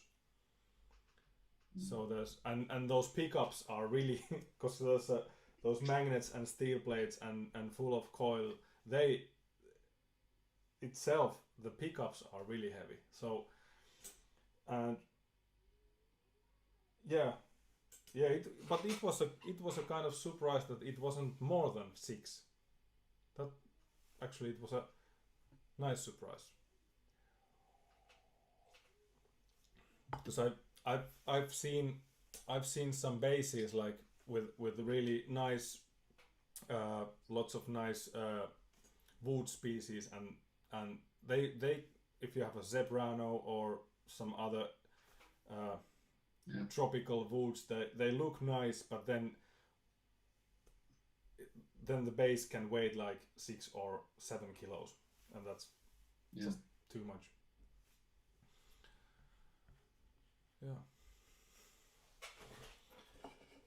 Yeah, let's see. May I ask? Do you guys follow the YouTube, or do you guys follow this Google Meet? Actually, both. Okay, so you see those couple of comments and those things also in the chat. Yeah. There aren't that many, I have to admit. Yeah. I'm kind of surprised also about that. And there's 9 people watching. Yeah, still. Yeah, you see that number too. Yeah, but I don't know. This is gonna be saved in my channel, so you can see this afterwards, and people can see this, and for those people who are watching this, just want to say that keep commenting, keep posting any questions after the show. Also, if anything comes to your mind, just feel free to ask, feel free to comment. Maybe I don't know if the live chat it's gonna be there saved, but you can still ask anything in the comment box. Just want to mention that. Yeah, is there oh yeah, okay, you you have a chat there also. Yeah, cool.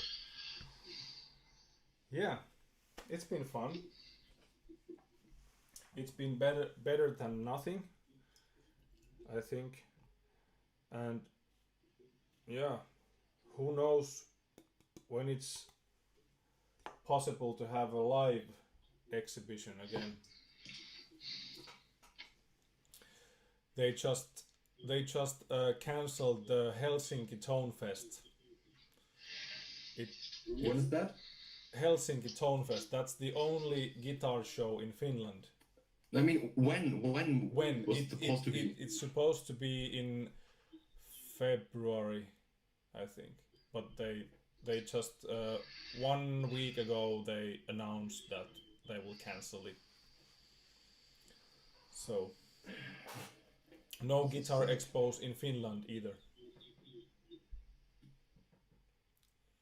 Yeah. Let's hope for next year, maybe. Yeah, NAMM was also cancelled, obviously. But I haven't heard about Göteborg, the Fuzz guitar show in Sweden. But Sweden is quite bad with this corona thing, so I don't expect anything from Sweden. I mean, it's easy to say for me because I'm not a manufacturer, but I rather leave out another year, and kind of all those people I've got to know over the years now, attending in Sasha's booth, and then after a while Sasha's and your booth, and then after a while Sasha and yours and Björn your booth, and next year I don't know. I'm still hoping for the bus full of cheerleaders attending too. But I'd rather meet all those people healthy and happy again than, you know. But I'm not a manufacturer. I'm earning my money differently. I'm out there every day actually. I always have to trust on people in the precautions too, because I cannot do that 100%. But I think there for a whole weekend with thousands of people passing by, and those guys, you know, standing there all day, you know, with the possible distribution of the, especially of that virus. Yeah, it's kind of hard to say. We're gonna see if the vaccine is coming, and what's gonna happen with that, if that works long term, how many people will have it by that point. So many questions.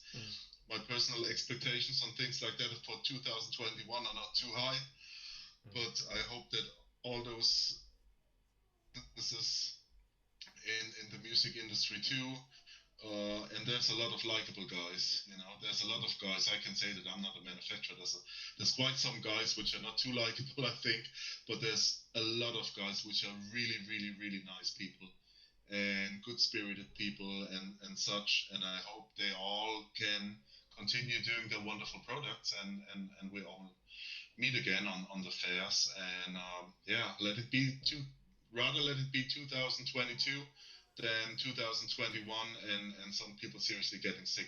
I just had someone out of my family dying a good week ago from COVID-19, so it's still a serious thing. Sorry to hear that. Yeah. Also, my wife's how do I say it in English? My wife's father's brother.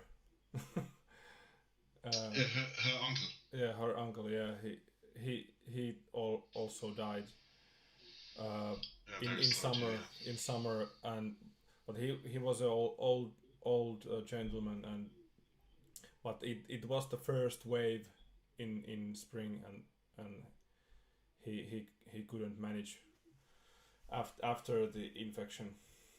But yeah. Let's maybe we should call out for the day. It's been a really nice evening with you guys. I want to thank you, and also everybody who joined us in YouTube. Let's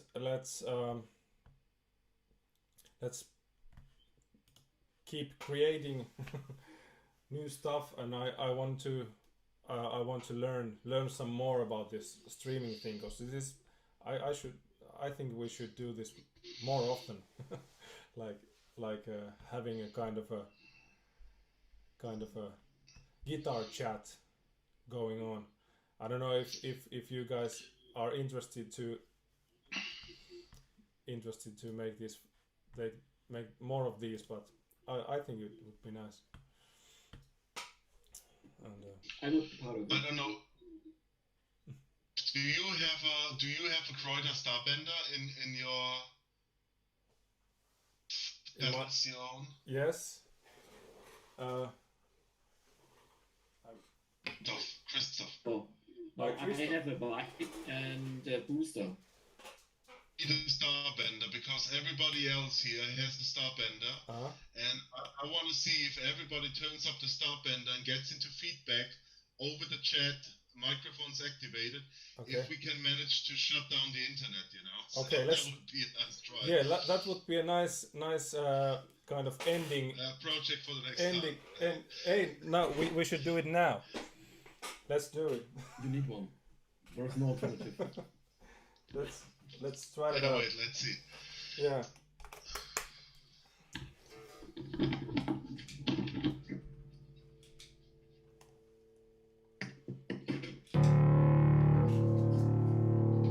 hey, yeah, for all the YouTube audience, thanks for watching. This is the final feedback for this Sunday. Stay safe and have fun.